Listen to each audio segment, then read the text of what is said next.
say in your mind, say to yourself,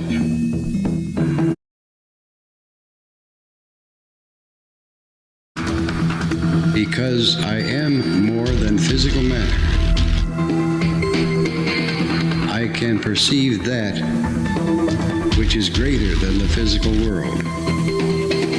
I deeply desire to expand, to experience, to know, to understand, to control, to use such greater energies and energy systems as may be beneficial and constructive to me and to those who follow me.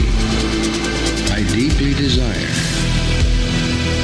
the help and cooperation, the assistance, the understanding of those individuals whose wisdom, development, and experience are equal to or greater than my own. I ask their guidance and protection from any influence or any source that might provide me with less than my stated desires. Do not know all the answers to the questions about reality. Do not claim to know the ultimate truth about life. I seek that which has been made hidden as a part of a family of explorers of consciousness. I am the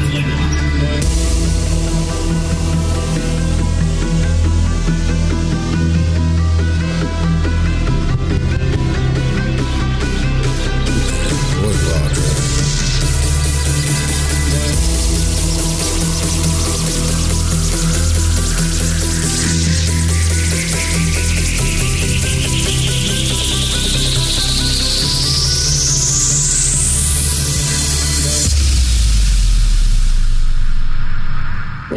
Welcome to Lighting the Void. Broadcasting live from a shack on a hill in the Mossy Creek bottoms of Cane Creek, Arkansas.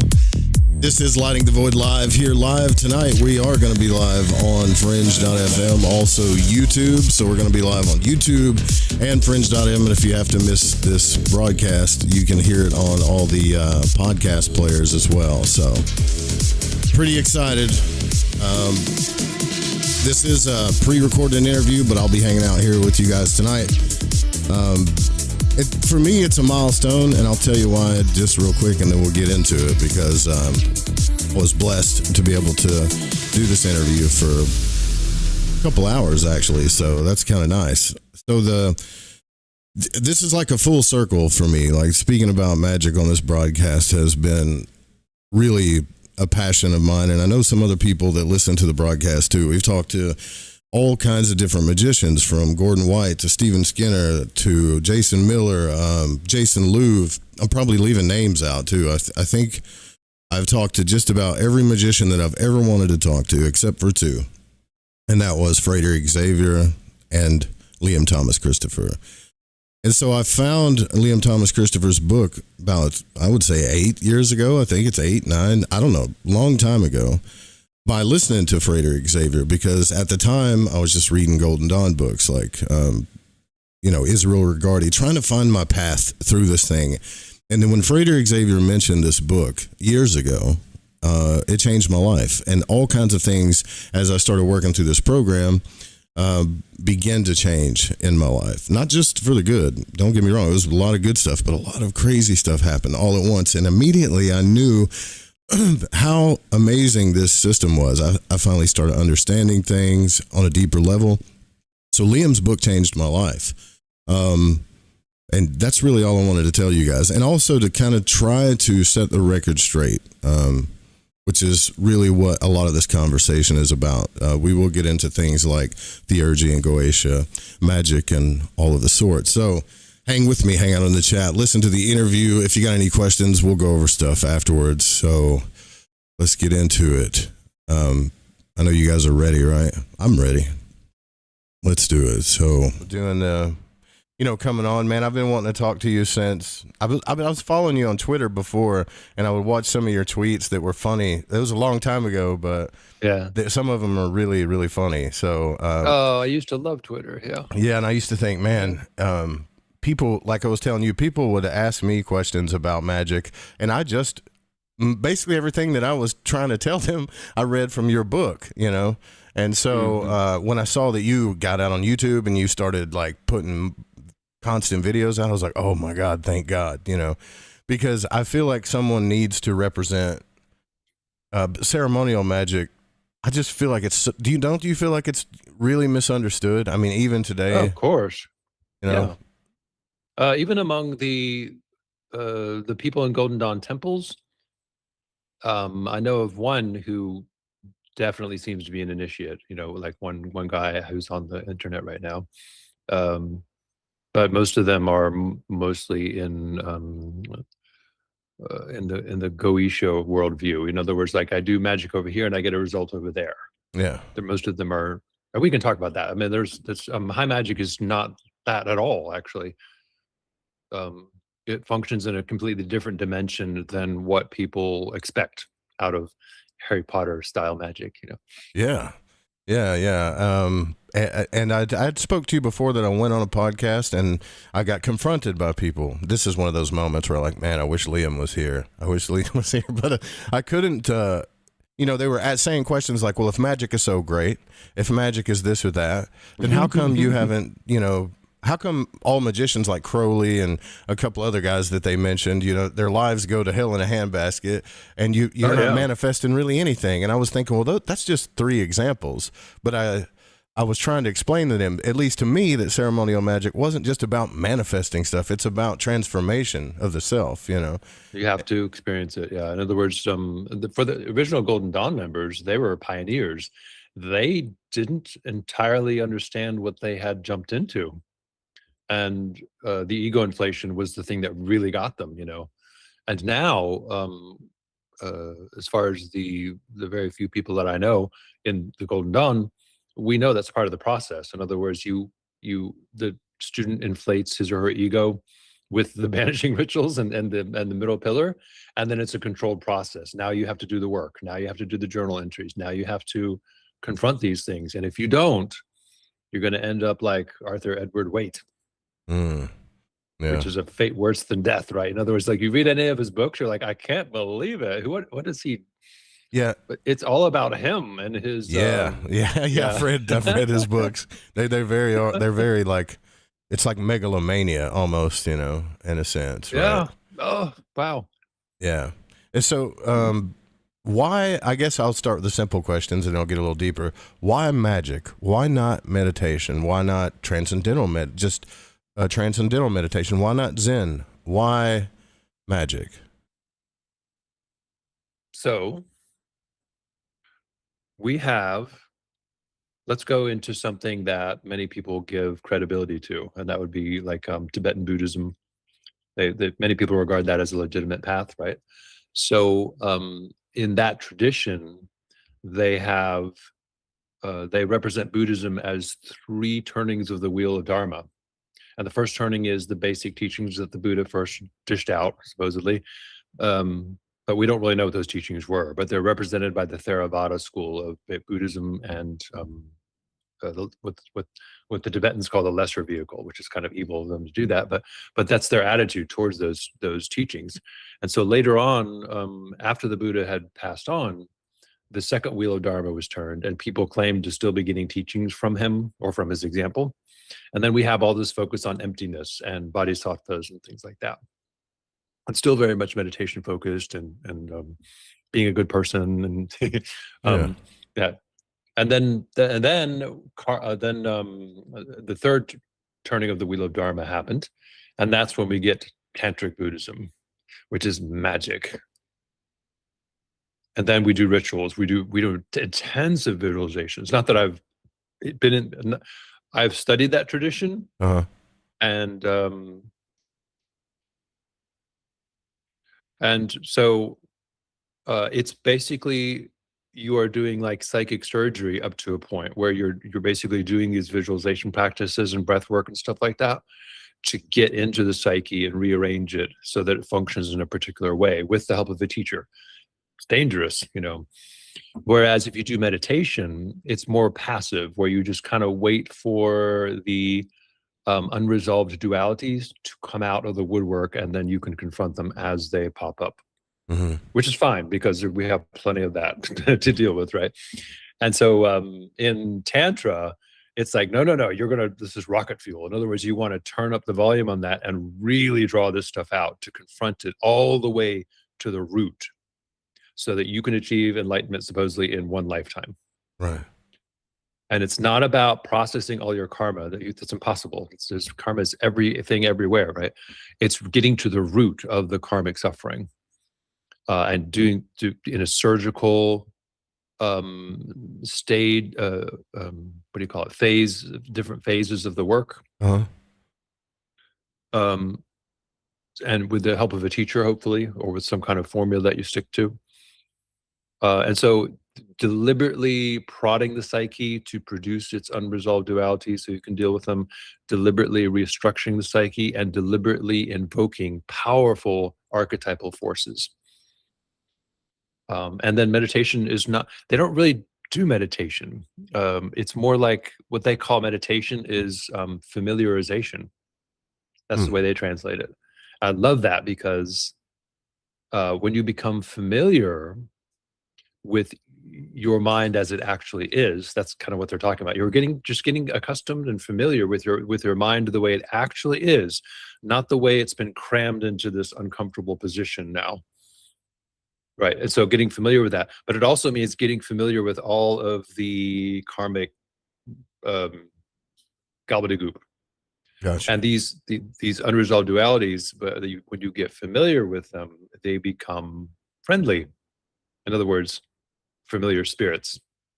Okay. And they do manifest that way. They do manifest often as, animals with horns and claws, or maybe a tidal wave or a lightning strike, or natural forces that are dangerous or seductive.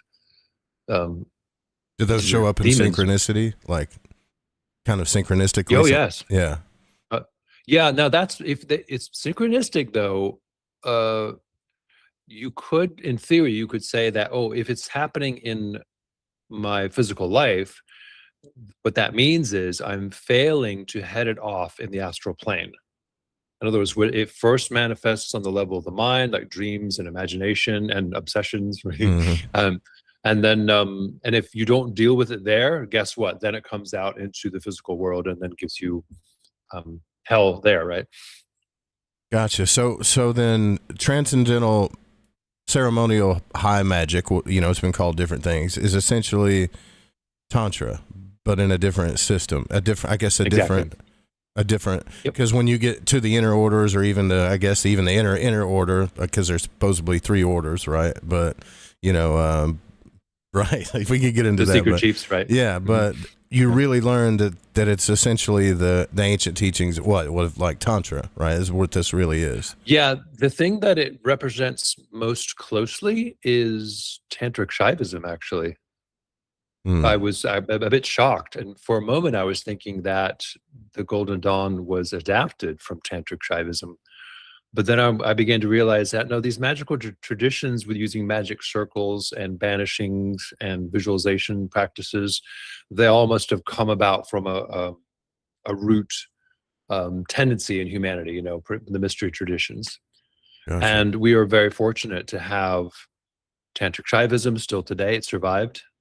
And supposedly the original teachings of the Buddha were also tantric in nature, but all that was purged out of it because it was all, magic is evil and superstitious and actually dangerous. So then the Golden Dawn, the history, I love how your version of the history, the way you talk about it. To me, it's like the most honest version of the history of what, when people look, well, how did the whole Golden Dawn come about, right? So the way it came about, do you think that these beginners like Westcott and, Mathers. Do you think they knew that it was Tantra at first? Like, do you think they had any idea that it was that?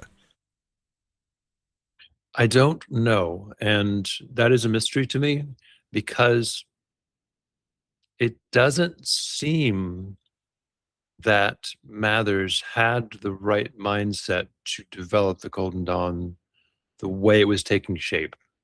There was somebody else involved. There had to be, or something else involved. I assume that it's Westcott. Yeah. But I don't know. And even in the Golden Dawn, teachings that you get from the Regardie book and all that, there's stuff mixed in there that is still very much, Agrippa's philosophies and things like that. But what they were driving a lot of that from Agrippa, and Agrippa was attempting to restore the magic of the mystery traditions, the initiatory practices, and to basically define high magic as that. Yeah. And he didn't have a lot to work with, of course. Mathers had more to work with in order to do that. So to sum up that first question, then why do I guess what I'm trying to ask now is, why do ceremonial magic, the stages of the ceremonial magic, instead of just tantric practice? Or instead of just meditation, you mean? Right? Yeah, like instead of just meditation is more passive, and so you're waiting for the unresolved dualities to come out and just appear before you as you're meditating, okay, as feelings, or because you won't necessarily see them psychically. It's not intense enough necessarily to do that. Though you could. With tantric work, you're deliberately prodding the imagination to gush at you with these unresolved dualities, and you will likely see weird stuff, because then that's when the demon forms start to come out, because these are all there's a lot of trauma in our evolutionary past that is based on predators. A lot of it's based on predators, snakes as well, and of course natural disasters and death, plague, things like that, infestations. And so that explains a lot of our phobias, that some people have a phobia of lots of tiny little holes. And I was like, what the hell? Why would anybody be afraid of that? But then I started thinking, it's like, it kind of creeps me out too. And I was like, oh, it's because it's an infestation. In other words, it just looks dangerous. It looks like there's bugs inside there or something like that, right? And so it's probably in our cell memory that we are naturally afraid or averse to living in infested environments. Gotcha. Yeah, that makes sense. I always wondered why, children, especially when I was a kid, and I've heard a lot of other people say when they were kids, they saw things. I remember I have nightmares from when I was a kid. I still remember to this day, wondering how I got those images in my dreams. Who was it among us that the predators went after when the predators were still hunting us? It was the children and the weak and the elderly. And so the children have an especially strong fear of monsters in the dark because they were the targets. Gotcha. Wow. While they're sleeping, because that's the best time to pick one off, because by the time the adults are awake, you're off and you've got your prize. And it can't fight back because it's pretty weak and small and delicious. Yeah. What do you think, in your opinion, is probably one of the most misunderstood things about? Are we recording? Yeah. Yeah. Oh, we are. I had no idea. Okay. Yeah. I mean, I can edit anything too, so don't worry about it. But that's no problem. What do you think, in your opinion, is probably the most misunderstood thing about magic? Like, even with your students, because I'm one of your students. Like, when you come across all these students, you go, this is a repeated thing I keep seeing that's really misunderstood, that sticks out more than other misunderstandings. A couple of things. Mainly it's the Theurgy versus Goetia dimension of magic. So Goetia, well, the way that high magicians will talk about it, or Goetia, is like sorcery and superstition, and trying to dominate the demons so that they'll go on errands for you and bring you things, So many people practice Goetia that way. So that is the idea that you can achieve causality horizontally. In other words, I do a ritual over here and I get a result over there. Yeah. What more do I want, right? What more could I possibly ask for? Right? And in Theurgy, which is golden dawn magic, essentially, that doesn't happen. In other words, what you're doing is essentially psychic surgery on the soul of the world, let's say, not your soul, but your soul is involved, let's say. There isn't really your soul. That's not really a thing, but it feels like it. But you're doing surgery on the imagination of the universe, let's say, and you're sort of moving the furniture around, and then you're backing out and leaving it alone. And the rearrangement of the interior furniture will then supposedly have fallout. In other words, it'll change the way things manifest in your life. Interesting. So interesting. So it's basically feng shui. If you really think feng shui is that, right? And I've had Stephen Skinner on the podcast. He wrote a ton of books about magic, and Dr. Stephen Skinner. He also I know. But we talked extensively about Goetia, and to him it was like, yeah, I evoke demons, and I get them to do what I want them to do. And I'm like, really? I mean, that's kind of what his whole, summation of that. And I was like, well, yeah, he's a bit more of an advanced, I guess you could say, advanced at the time when I spoke to him, magician. But I always try to bring the conversations back to initiation, to everybody I spoke to, Gordon White, everybody. And I was really curious. I get a lot of pushback about the Golden Dawn from all sides. Mm-hmm. Like it's either unnecessary, it's outdated. Oh my God! It's a Cartesian belief or something. And I'm like, it's a pain in the ass because I hate being told that I have to master the basics before I go to the advanced stuff. Yeah. I didn't learn how to play a musical instrument that way. I started jumping right into the more difficult stuff. So I know how that feels, to be, you need to master the scales and you need to know how to do this and that. And like, screw that. Yeah. I'm just going to start playing, right? And imitating the rock stars, right? So I get that. I really get that. With magic, it's not that way. And mainly because if you are invoking these powerful forces, these sort of pure archetypes, they will likely step in a bit, lean in, and then all of the unresolved dualities that correspond to whatever you're invoking will all become inflated and come poofing out at you.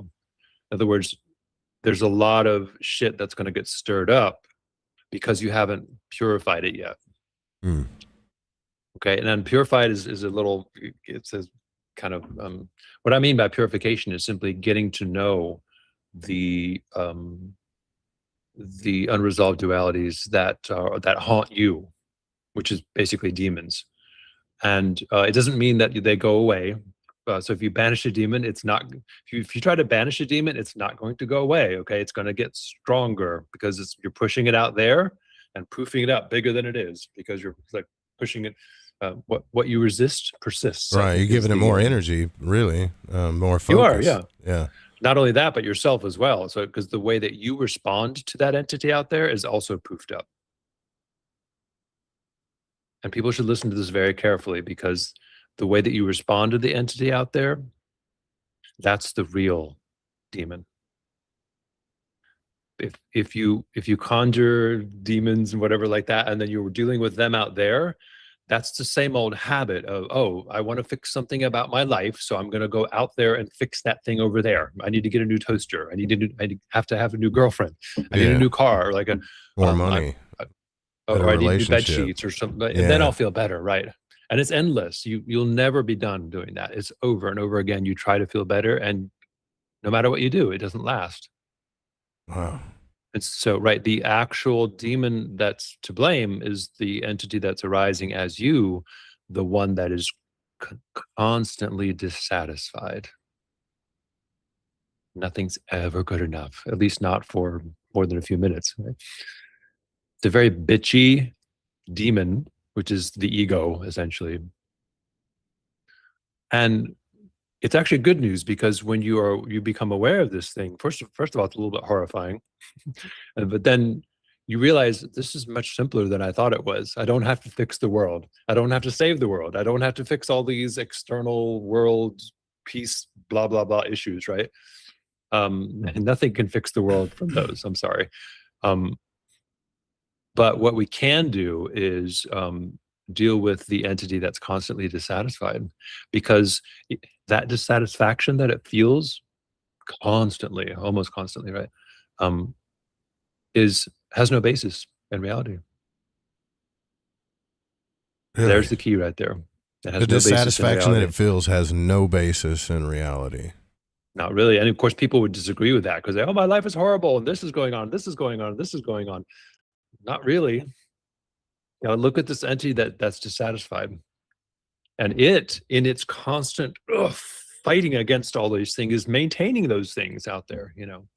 So then, in the beginning stages of Magick, when you're going through the elemental grades, is that the same thing? Like, in Goetia, they deal with specific demons, which is inner order stuff, right? But like in the first stages of Magick, you're going through each element.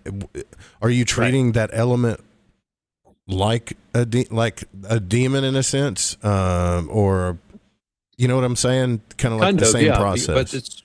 But it's so. In other words, in the Golden Dawn system that I learned from my teachers at Raharakti Temple, it was an evolved curriculum where some of the inner order work was now brought into the outer order. In other words, you're beginning to, some of the, Zalata Adeptus Minor, Theurgus Adeptus Minor work was moved into the outer order. And I think that's so important. Also dangerous, because you're now calling upon divine powers, and it's poofing up your demons. And then the adepts would make sure you're keeping a journal. Okay, so tell me what's going on. Send me a journal entry. I want to see what's happening in your life. In other words, like that, right? Yeah, I went through that too. I get that. Yeah. And the key is you want to keep that journal entry, and you have to know how to write these things. It helps to have some good critical thinking skills, and experience with literature or with mythology or acting. Yeah, literature is probably the best. Because in other words, how does the protagonist change in the story? Because that kind of pattern is exactly what our demons go through as they are waking up and realizing how they might serve better. Gotcha. The kind of functions they go through are pretty much what protagonists in adventure stories, go through. In really good stories, that is. So we spend all this time in the neophyte grade preparing our vessel. Is that what it is? It's like preparing the energy. Right. These are all it's mainly the elemental spirits that you are getting to know. And so anything earth, air, water, and fire is going to start coming out of the woodwork at you faster. And these can be, they have correspondences. So in other words, entities that are involved with thought processes or imagination would be like air entities. Okay, and the more fluidly emotional ones are more like the water entities, etc. Passion entities are fire, let's say, right? That's part of it, but also the physical elements themselves, because the calamities that happen to us in our evolutionary past also will come out. And so that's sort of agoraphobia that we all have a little bit of. Or agoraphobia is like fear of everything, right?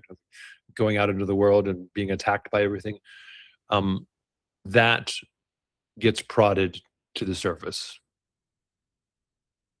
And pretty cool too. So it's mostly in the elemental kingdom at first, and with a little bit of introduction to the planetary spirits. And the planetary spirits are more social or civilization oriented. And of course, they're very important for humans, obviously. So when we're dealing with the elements, it's really more the trauma that we have as animals in a world of physical forces and predators and things like that. Yeah. And then, but when it comes to dealing with people and society and systems and government and power, these are planetary.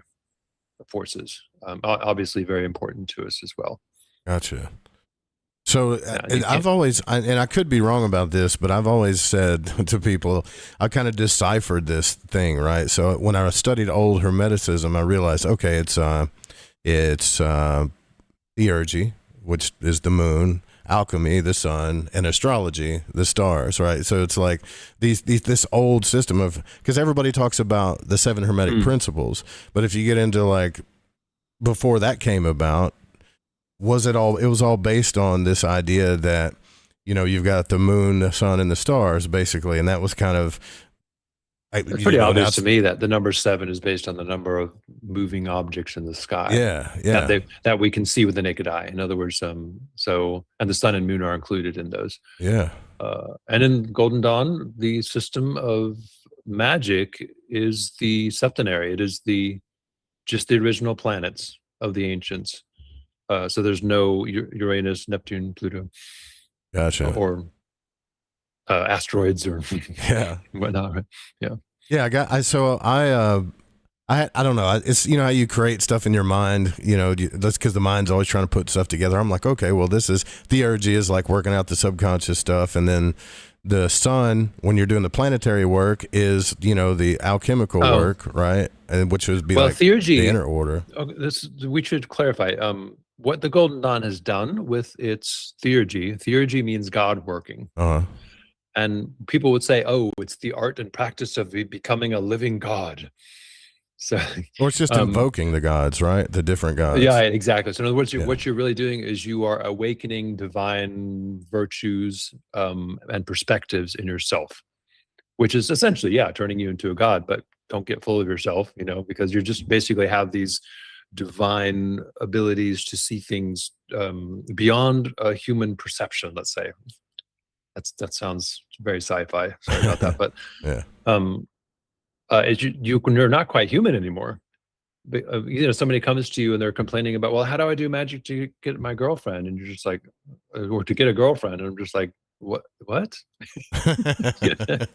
It's like the kind of magic we do here is it's about seeing through the narrative that your biology creates that's dragging you along, pestering you to get a girlfriend. Yeah. Okay. Now it doesn't mean you don't get a girlfriend. It's just, but for somebody who has, let's say they're enlightened, whatever, the sex and the relationships and family relationships are nice, but they're simply there. They're not of any particular importance. Interesting. You know, other than just attachments, you know, just of course we all form attachments. It's normal, and that's a bit harsh to hear, especially when your whole life, that you're 21 years old, let's say, right, and your whole life revolves around, I don't know, getting girls or finding the right man. It absolutely revolves around getting girls, yeah, and then trying to have as much fun as possible, you know. So like, and yeah, I mean, I could say for sure. Studying all of the occult text, what Crowley talks about and stuff, like it made a lot of sense, because I was like, if I looked at the base of my energy and the really like the depth of the reasons why I was doing things, it was for union all the time, trying to, it's almost like a drug fix. You're trying to get that whole, you know, deep down. I'm not talking about like a regular drug fix, but the thing that moves us to begin with, you know. To be clear, the goal is freedom from altered states of consciousness, not trying to get some kind of fancy altered state of consciousness. Right. Freedom from all of them. It doesn't mean they don't happen anymore. They just come and go, but you don't need them. You don't seek them out. They're not that important to you anymore. They're nice, maybe, but they're actually a bit annoying because you can see the suffering that's built into them. Exactly. Yes, exactly. Right. Yeah. So you think, oh, here it comes again. Like, oh, this is gonna be good for a while, and then I'm gonna miss it. I'm gonna form an attachment. Here we go again. Like, yeah, exactly. Yeah, because I mean, I remember I thought, what is going on with me? Like, because I was talking to this very wonderful person, very attractive. I mean, wow, you know, wonderful. And they're like, I want to have a spiritual experience, and I feel like you're that kind of person. And as soon as they said that, my insides just like I got anxious. I was like, this is gonna, like what you're saying, causing suffering. I was like, this is gonna be a problem. Like immediately I knew, like this is gonna be a problem. Pressure. Yeah, it is a lot of pressure. Like, I Talk about can't deliver performance, this right? massive spiritual experience that you're looking for. I'm not saying it won't happen, but if that's what all this is about, I'm going to let you down, probably. That's exactly what people keep doing. They expect that out of their partner because the biology is telling them that I will be complete once I have this person in my life, which is actually not true. at all true. I hope people can see that at least if you have a rational frame of mind. When the love bug bites you, you won't be able to see it. It's like it's completely takes you over, and you have no power, right? Which is essentially Venus. You did a whole video on that, right? It's just this Venus energy, this Venus. You call it the Venus trap. Yeah. You recognize all these, and that's what I really like about ceremonial magic and the Tree of Life and all these energies. You really start to notice, from what I've learned from you, is that, man, I can see all these energies and what Sephra, like where they go, where they're coming from. Like, it's a very good kind of categorization, I guess you could say. You could put all kinds of different religions into it, all the energies of life into it. You could see everything in that tree. Oh my God, yes. In other words, what I take to be psychic abilities is you've already done a lot of work with yourself, let's say. And so personifying the various forces that are bothering you or knocking on your door or whatever like that, right? And being able to work with them in imagination, maybe even give them names and have conversations with them, right? And so when you start working with other people, you start to see entities around them too. They resemble some of the work you've done. Yeah. And of course, so you can actually see, it usually comes out about in the motion, because a person who's suffering is trying to do something repetitively, right? And it's not working, right? So you can see the motion happening. And what type of motion is it? Is it like a feeding type thing? Yeah. Is it a aversion, like I need to defend myself type thing? Is it a humility type thing, like I'm humiliated, or like shame, right? And then you can see even more clearly, because you already know, hopefully, what these scenarios come from, which is from trauma that our ancestors experienced, and possibly past lives. Not sure about that, but most of this stuff seems to come through cell memory. And that's proved, by the way. It's so obvious that we inherit memories from our ancestors. But they did prove it scientifically, with rats. It's rats, right? It's like in the beginning of your book where you talk about you wake up, you're this baby, you kind of wake up on this place like a lost, whale. You're just this beached whale, so to speak, lost, very vulnerable. And we keep going through these cycles and waking up and going back and waking up and going. I feel like that's what's happening. And then we go back and wake up again, and then we keep trying to fix everything. And it's just a big cycle. Already when you wake up on the beach, what we're talking about is when you wake up and you realize, I'm in this human life. What the heck is going on here, right? Yeah. So you wake up on the beach like you're a castaway, right? Like you're a shipwreck, right? You're like, and you don't have any memory of who you were.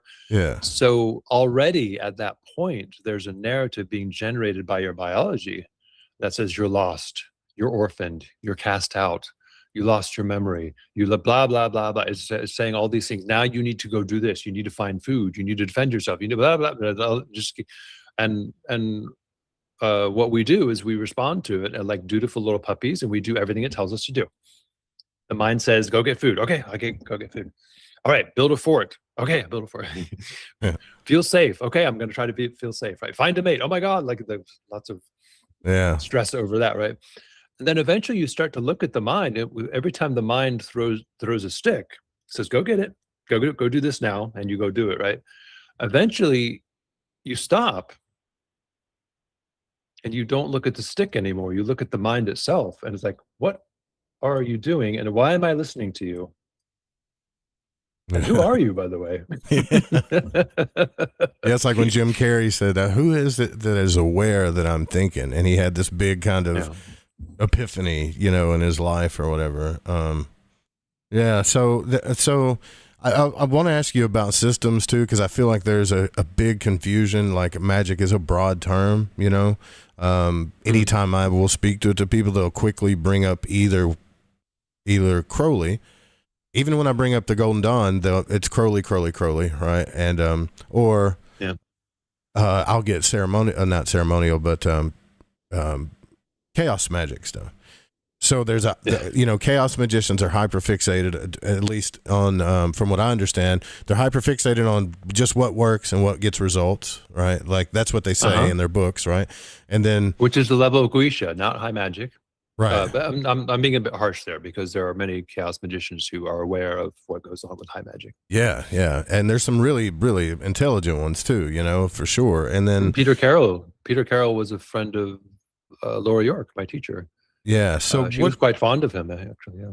What do you think if someone was to come to you, like, look, I really don't want to do this Golden Dawn stuff, right? Like, I got this chaos magic book. It told me I can work with comic book characters or gods or whatever I want to work with. Like, why can't I just skip this, Well, so in other words, that same old habit of trying to feel better all the time by fixing the world, that's karma right there. It doesn't work. So if you are stuck in that pattern of trying to fix the world so you will feel better, you're basically a slave to this bitchy little entity that doesn't feel good all the time. Does it make sense? Yeah. So in other words, if you're trying to change your life in that way, you're just doing the same old thing that everybody else is doing. And of course, we already know it doesn't work for more than a few minutes. Like you get a result of what you wanted, and then suddenly you're worried about losing it now. And so, the maintenance and the yeah. I went through that personally for sure.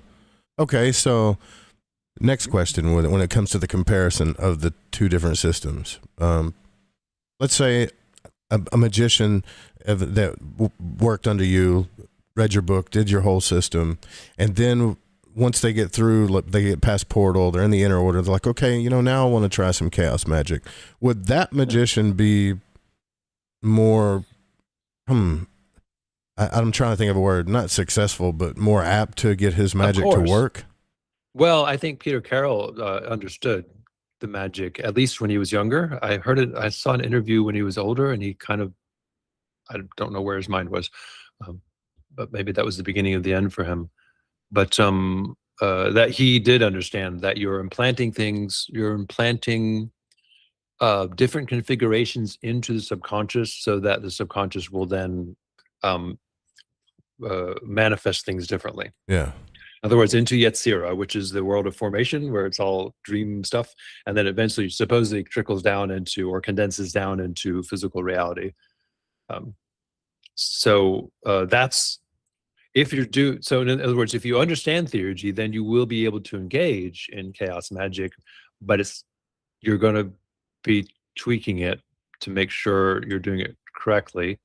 And to be clear, the Golden Dawn incorporated things like Goetia into high magic, vigils too, because basically they said, well, we're taking this superstitious kind of magic and completely repurposing it into shadow work. Yeah. So that you conjure these entities, not so they go do things for you, for heaven's sake. No, it's these entities are trying to function better. They really want to help. And yet, as they try to help, they screw everything up. Right? You can see, this tendency to get in an argument all the time. Oh, I have this thing in me that it just wants me to be safe. In fact, it's trying to fight with people verbally because it's afraid of being attacked physically. What's going on here? Like, you start to look at it, and then it's not like you change it yourself. It's more like it sees what it's doing thanks to your awareness of it. And it begins to evolve simply because you are now, I don't know, paying attention to it, empathizing with it, very important, loving it, understanding it, not banishing it to hell and threatening it with the mighty names of God and saying, I'm going to destroy you if you don't help me, and blah, blah, blah, right? Yeah, gotcha. So what would happen to, let's say, someone dabbles in chaos magic, which is fine. We've all done it. Stuff happens. It's funny, too, how we could talk about that, but how the first one always happens, and then you're trying to catch the first one, but like, if a person dabbled or they went through the elemental systems, they did all the work, and now they picked up a chaos magic book, there would be a massive difference. Oh my God, yes. But they wouldn't really, They wouldn't really do it the same as most of the chaos magic I've seen. Here's why. Okay, because let's say you have the girlfriend, okay, and but you look at her very objectively, and you basically say, "Well, I just really want a good time." Yeah. So so how can I poke her and prod her in just the right ways so she always puts out for me just the way I want? Hmm. See what I mean? Like, in other words, this is how we view magic, right? It's like, I just want to have a good time. I just want to be happy. I just want what I want. So I have this thing called magic. If I poke it in just the right way, it's going to put out results for me. And that's all that matters. How do you think the girlfriend will respond to being treated that way, first of all, right? And of course, how will the psyche respond to being treated that way? Exactly. It causes more suffering. That's the way I thought about it too. It's like eventually the cause and effect, the ripple effect of this is going to cause more suffering, much more karma, and then we're back around the wheel again, you know? Yeah, and it's an insidious kind of suffering because you don't see it. People around you can because of the ego inflation and whatnot. And you wonder why ceremonial magicians have such a chip on their shoulder. You know, it's because they're doing the banishing work, but they're not doing the shadow work. So they have this big sense of importance because they're inflated by divine principles, but not dealing with all these little idiosyncrasies, these little fearful behaviors that are now also inflated. Gotcha. You know, so yeah. Can you give me an example of how, let's say I'm in the earth element and I am poking and prodding through my ritual, maybe just an example of what that would look like? It doesn't have to be something that's actually happened to you, but maybe an example of how the prodding comes out, how we recognize it, and how do we deal with it? So when let's say you're in the Zalator grade, which is the grade that corresponds to Earth. So you're invoking Earth and banishing Earth every day. Okay. And invoking Earth means that you basically are allowing yourself to be possessed by Earth spirits. Okay, which is kind of good because then now you're doing this in controlled way. You're only doing Earth at first, right? And so you're doing it in a controlled way. Now you're empathizing with them. And so when you walk around in the world and you see all these Earth forces, you're like, oh, they're just kind of doing their thing. They're all innocent. They're not out to get me, anything like that, right? It's very important that we invoke it and then we banish, because we invoke it just to get a sense for, oh, this is me immersed. I'm an Earth creature, right? And this is what it's like to be an Earth creature, and this is what it's like to feel like an Earth elemental, right? With Earth concerns and really being hardworking and crude-minded and yeah, hyper material focused. Yeah. They say what? Hyper material focused, body focused. Exactly. Yeah. Yeah, very, very much resistance focused. There's very much of a againstism going on with Earth element, which is fine because that's kind of where we're immersed, right? So, and so the main thing is that you begin to understand these forces better, and whenever there are Earth issues coming up, you're able to deal with them much more intelligently, sympathetically, and your Earth spirits will, we could say, evolve. They will serve you better. So this obsession over moving things around in your environment, will still be there because we're physical entities, right? But it's going to be much more mature now. So you won't be obsessive about, getting your home just right, or whatever that is, right? You'll begin to notice that this is not something that's going to make me feel better. Not really. Yeah. So it's again and again and again, all these activities in the various elemental realms and planetary realms, no matter what these creatures are trying to do, it's pretty much always going to be contaminated by some kind of karma where I need to fix the world to feel better. These spirits are trying to do it too. And you are constantly redirecting them to not away from that, but helping them function just in a way that is no longer deluded. So is it the awareness that increases in us? Because what I'm trying to do is understand the process. Like you take one person that does the invocation of Earth, right? And he just goes through the motions. First, I want to ask you this. Another one goes and does it. He does the ritual perfect, but just goes through the motions. Another person does it, and he really gets into it, and he really gets into his imagination, and really gets artistic about it, right? Mm-hmm. What I feel like that second, the latter, kind of could help activate it more, right? Because the whole idea of ritual is to get in, like artistically, even romantically, sometimes, in my opinion, involved with the ceremony. Right, like, does that help it? Or or does it matter? Wouldn't be tantra if you weren't doing that, right? So, yeah. It's very much like method acting too. If you think about it, there's a lot of the actors who are the best stage actors and film actors. They're not really acting. You know, they actually enter that state. It's real, and that's why they're so good, because it's like I can't believe it. That was like it was actually happening, you know. Yeah. So I hate to get too meticulous here, but so if I intellectually understand something, say I study Earth and I study all of the Earth stuff, I read so many books about Earth. Oh, now I'm aware of it. At least I'm telling myself I'm aware of it intellectually. And I'll go out and intellectually see all these things. And like, what's the difference between an intellectual understanding of all of the symbology, the correspondences, the things we see in the Earth versus doing the ritual every day? What?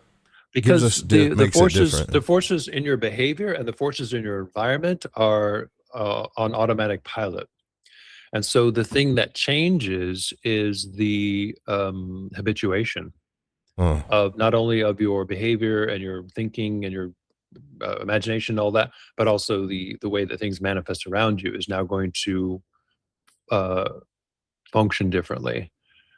But I'm not answering your question well enough, so I'm trying to think habituation is good. I mean, I understand. Yeah, because when we intellectually understand something, because we're so like intellectually stimulated now. I mean, if you remember the 80s, we're in a different time. We're intellectually stimulated by so much, and just understanding something. Would that be the difference between understanding and wisdom? Like understanding, right? Because the main reason Crowley failed to be initiated. I think I just can't believe you said that.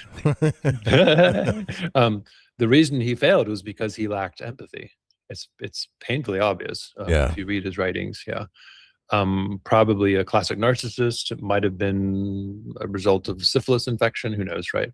But the reason that's a problem is when the unresolved dualities come up.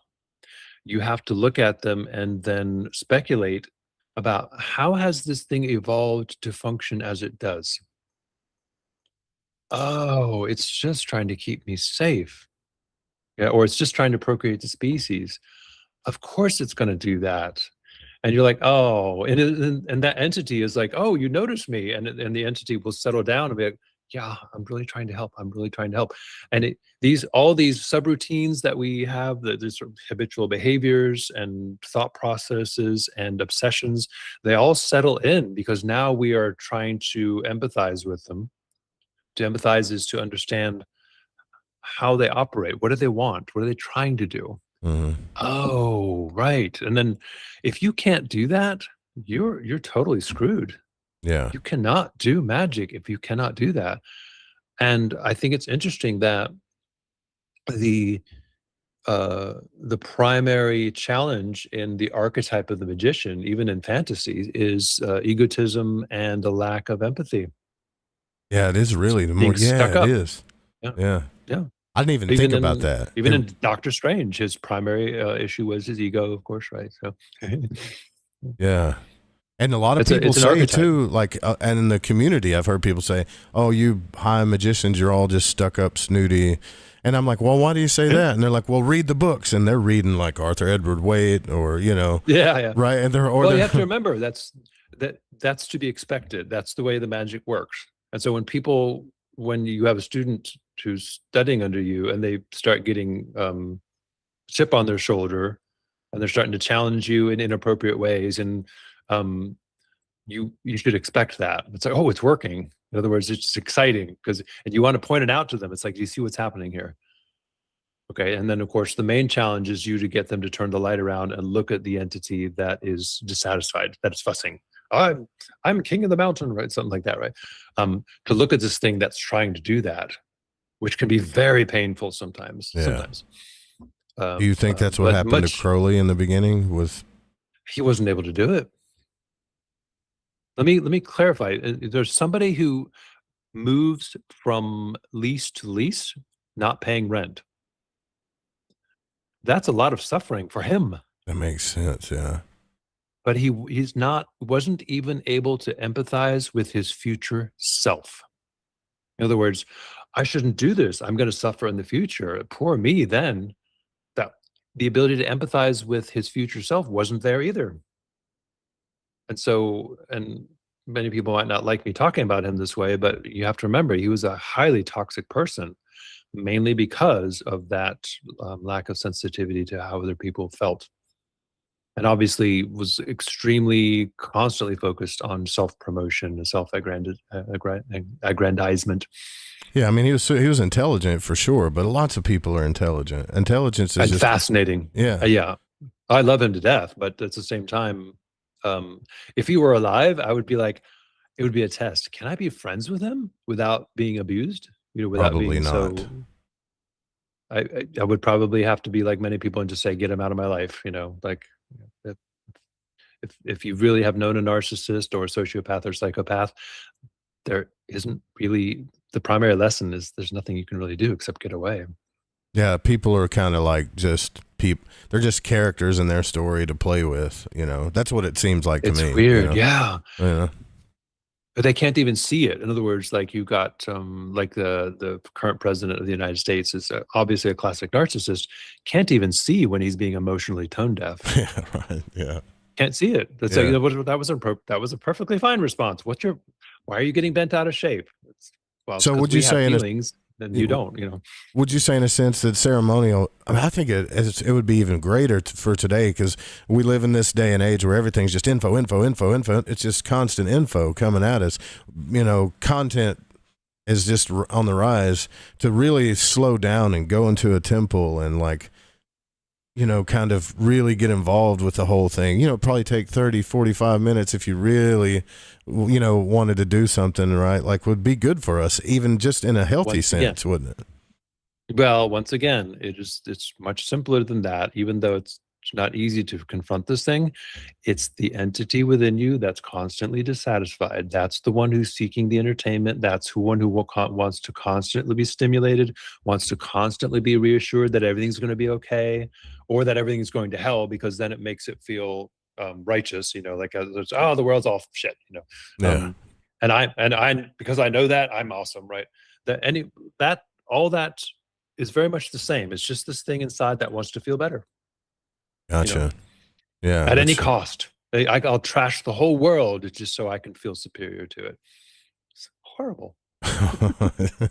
It is. It sounds terrible the way you say it too. So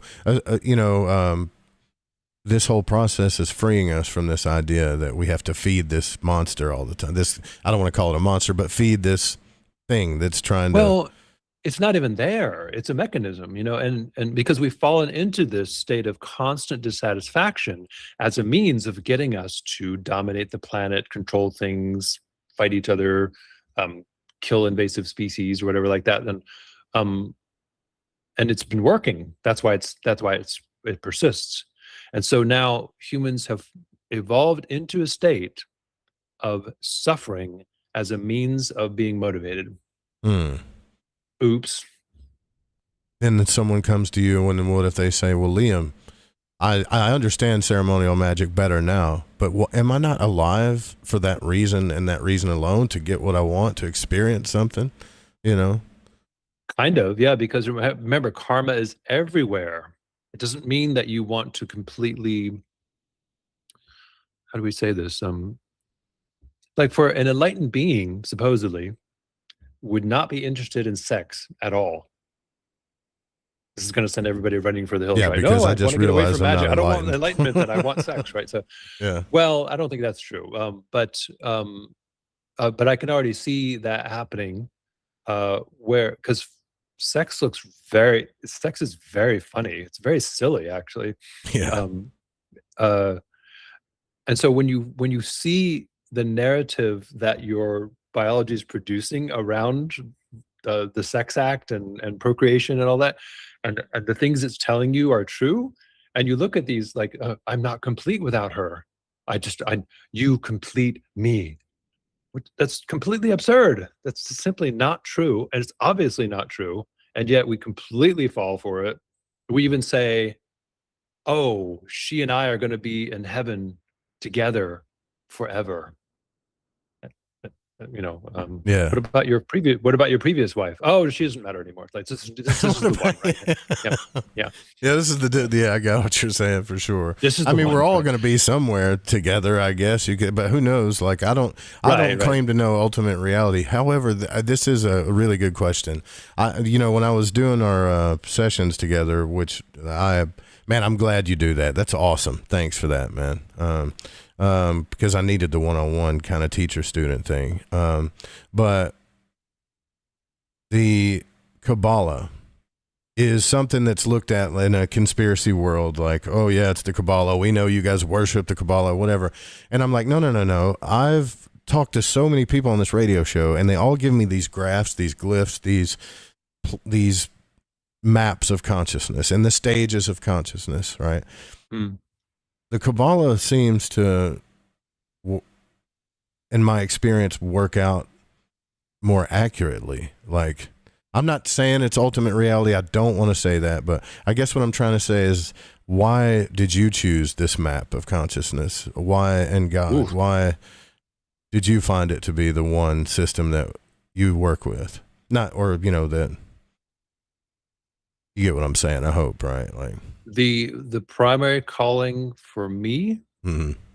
I think, is to explore imagination and to regard imagination as the prima materia, the fundamental stuff from which we are made. And the Golden Dawn fits perfectly into that. Everything is imagination in the Golden Dawn, pretty much. Drama, imagination, imagery, by names and images are all powers awakened and reawakened. Fundamental formula, let's say, for the Golden Dawn, right?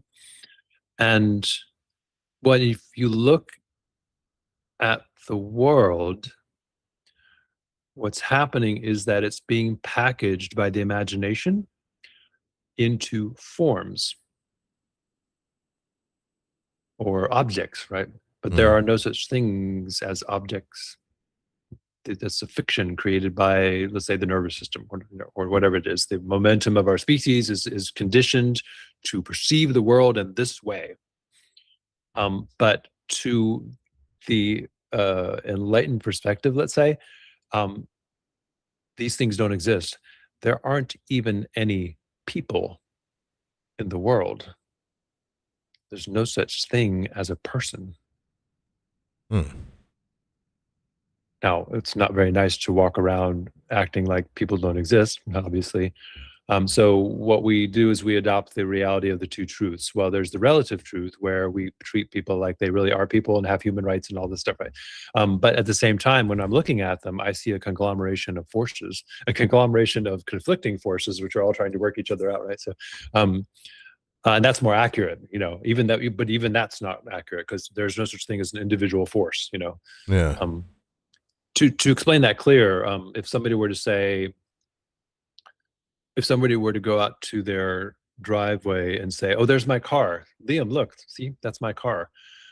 And I can be a smart ass and I can say, there's no such thing as a car. That's a conglomeration of parts. But I'll play your game. I'll call it a car.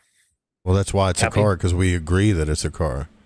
Right, because there's no such thing as a car. Yeah. Now, that's very important because that's pretty much how we can look at the ego. It is a construct. It doesn't really exist. It's a conglomeration of forces that are like trying to now have this program and think trying to feel, first of all, programmed to feel miserable, right? And then programmed to try to feel better all the time, even though it's obvious it's not working. Yeah.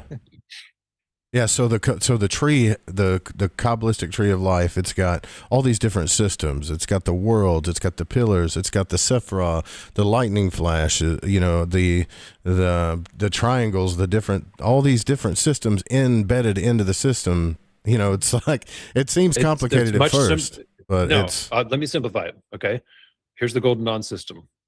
What we want to do is we want to call down the influence of the divine and manifest the divine in the physical world. Let's say, just pretend. We'll Yeah. pretend that's what we want to do, right? And so, in order to do that, we could attempt to draw the divine white radiance straight into matter, right? It's like mystical path, right? That can be a mistake. And so, what the Golden Dawn said is that, well, there are levels of manifestation called emanations between the divine and the physical world, let's say. Okay. Not that this is true, but we're going to proceed as if it's true. uh-huh. And then, so in other words, you have to be able to work with all those various levels of manifestation.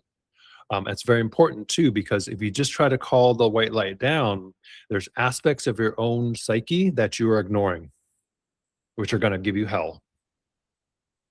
I can't stress that enough. Okay. So the pure mystical path needs to be slow and with a teacher. Okay. But if you do magic, then magic forces you, if you have a discipline, to deal with all of the archetypes.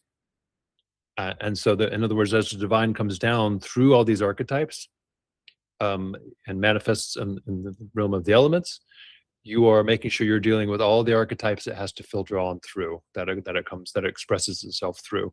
Okay.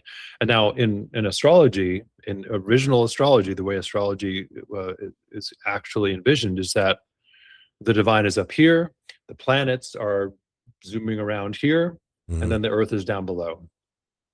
And then all of the divine emanations of power that are generated in the physical world are being filtered down through the planets. Yeah. It's like Right, and one so- cup pours into the other one kind of thing, right?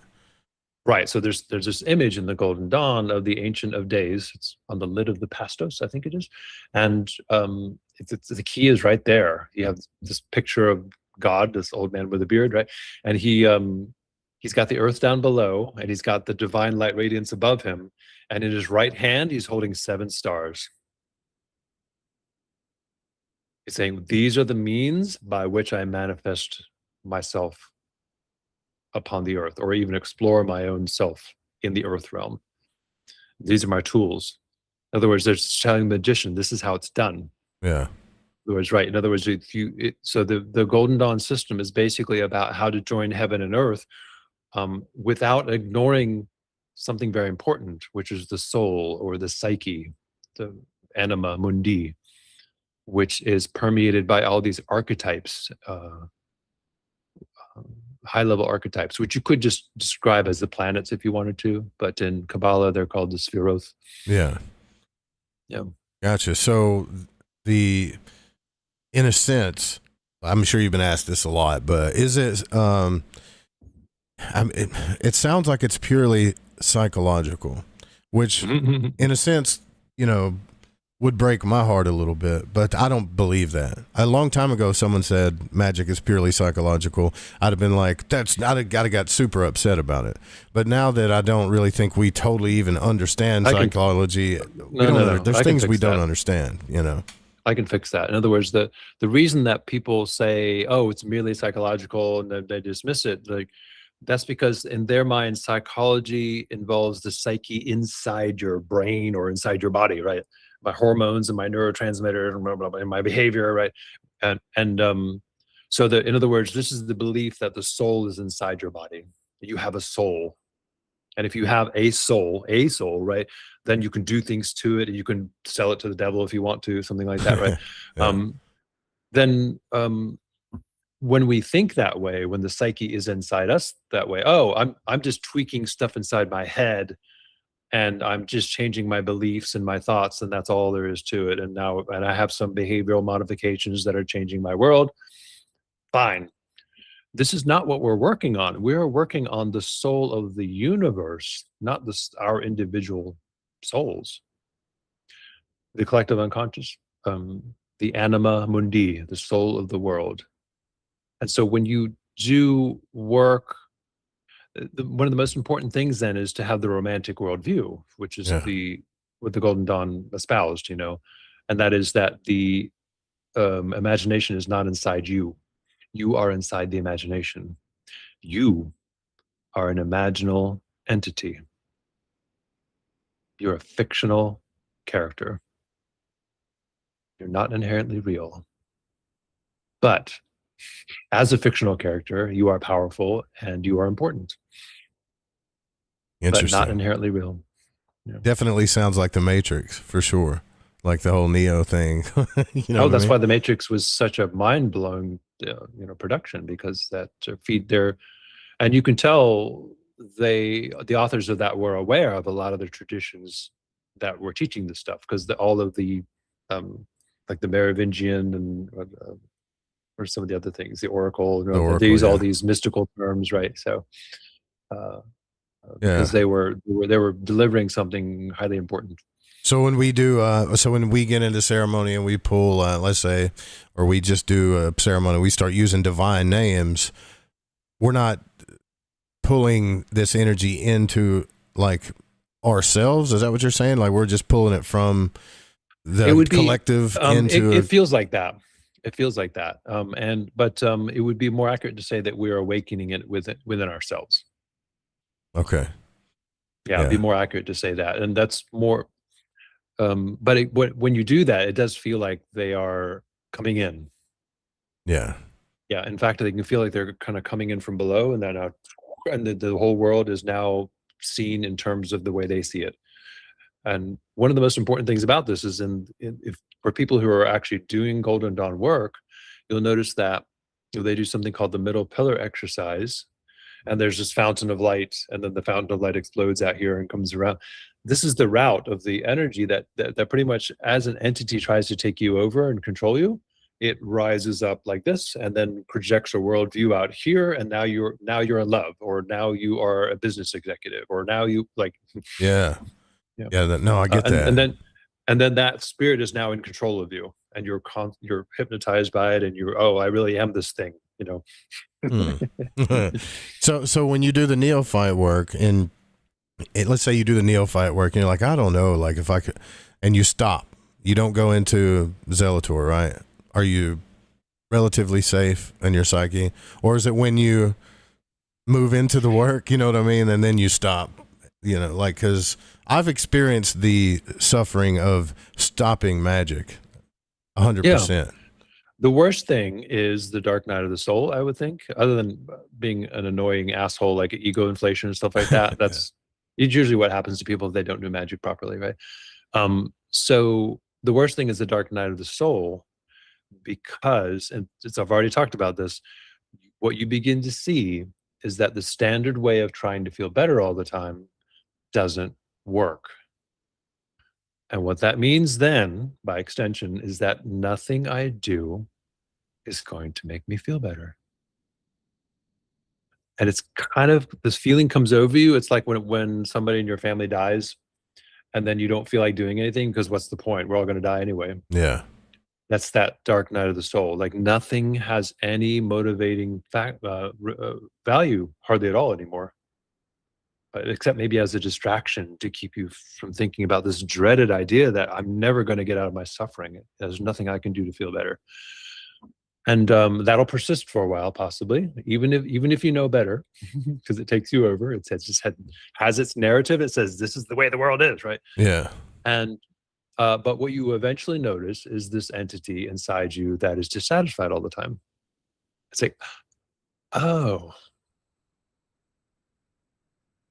that's not real. Now what?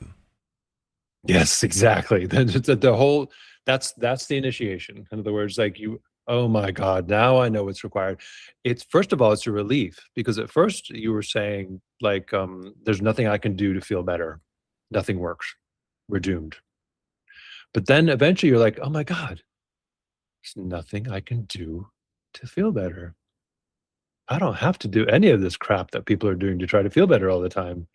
First of all, it doesn't work. So why even go after it? I'm free. I don't have to feel better. Oh my God, thank you very much. Right. And already it begins to dissolve, because this ego is like, uh-oh, he's on to us. Yeah, gotcha. So becoming a quote wizard, or I guess like Gandalf, or being enlightened would be, I guess, a point of, Well, I can just observe this now and participate if I choose to. Yeah, that's a very important element of it. I know that sounds very passive, but it's devastatingly powerful, because this is what the myth of the bodhisattva comes from, as far as I can tell. In other words, this idea that you can die and then you can choose your next life. Uh-huh. You decide where you're going to manifest next, right? So that's based on the idea of what happens with us moment to moment. So in other words, every moment there's these entities that are trying to incarnate in us to work out their little dramas, right? And very often we just play along with them. And, if I see a snake, this entity comes up and I become the snake killer for it. And I go kill the snake. And then I throw the snake away and I put the shovel away. And then I wake up. It's like, what the hell did I just do? That was horrible. Yeah. It wasn't even venomous, right? Like, in other words, this thing just took me over. I've seen this happen a lot with people who live in suburban areas, so Actually these, did that not too long ago, actually, because I thought it was a copperhead, and then afterwards I realized, I did the same thing. I was like, what did I do? That was probably a corn snake. It was just some kind of survival reaction, I understand it, because when I see a snake wiggling the way they do, that sinuous way, it triggers the fear of snake karma, let's say, that humans have, because venomous snakes have probably killed more humans than any other animal. Yeah. In nature, so that's why we tend to fear them a lot. And we all have our petty fears. I think I'm haunted by wolves. So dogs are sometimes a little scary. I love dogs though, but sometimes they're a little bit scary to me. And trying to think what else. I have a little bit of agoraphobia too, and that's normal too. Like, if you are out in the open and you have no people with you, then there's slight fear of being attacked from any direction at any time. Yeah, you're a little vulnerable, for sure. Right. Yeah. This is perfectly normal. So people suffer from agoraphobia is so horrible. No, well, some people have it really bad, obviously, but it's perfectly natural. And I experienced that being a freediver. When I get separated from the group, it's all just blue water around me, right? Suddenly I feel vulnerable. And then I'm in the group and I feel fine. Which is funny because I'm just as vulnerable. But the thing is that predators, they have a function to serve in nature. They don't just kill anything they want. They kill the weak, the alone, right? The injured, the old, the young. But if you're in a group and everybody looks strong, they're going to leave you alone. Yeah. So it's real, right? In other words, and so people walking out on savannas, the lions won't necessarily attack them unless they are by themselves. Gotcha. Yeah, that makes sense. Yeah, I have a little bit of agoraphobia too. It's a heightened at different levels in my life when I've been, for sure.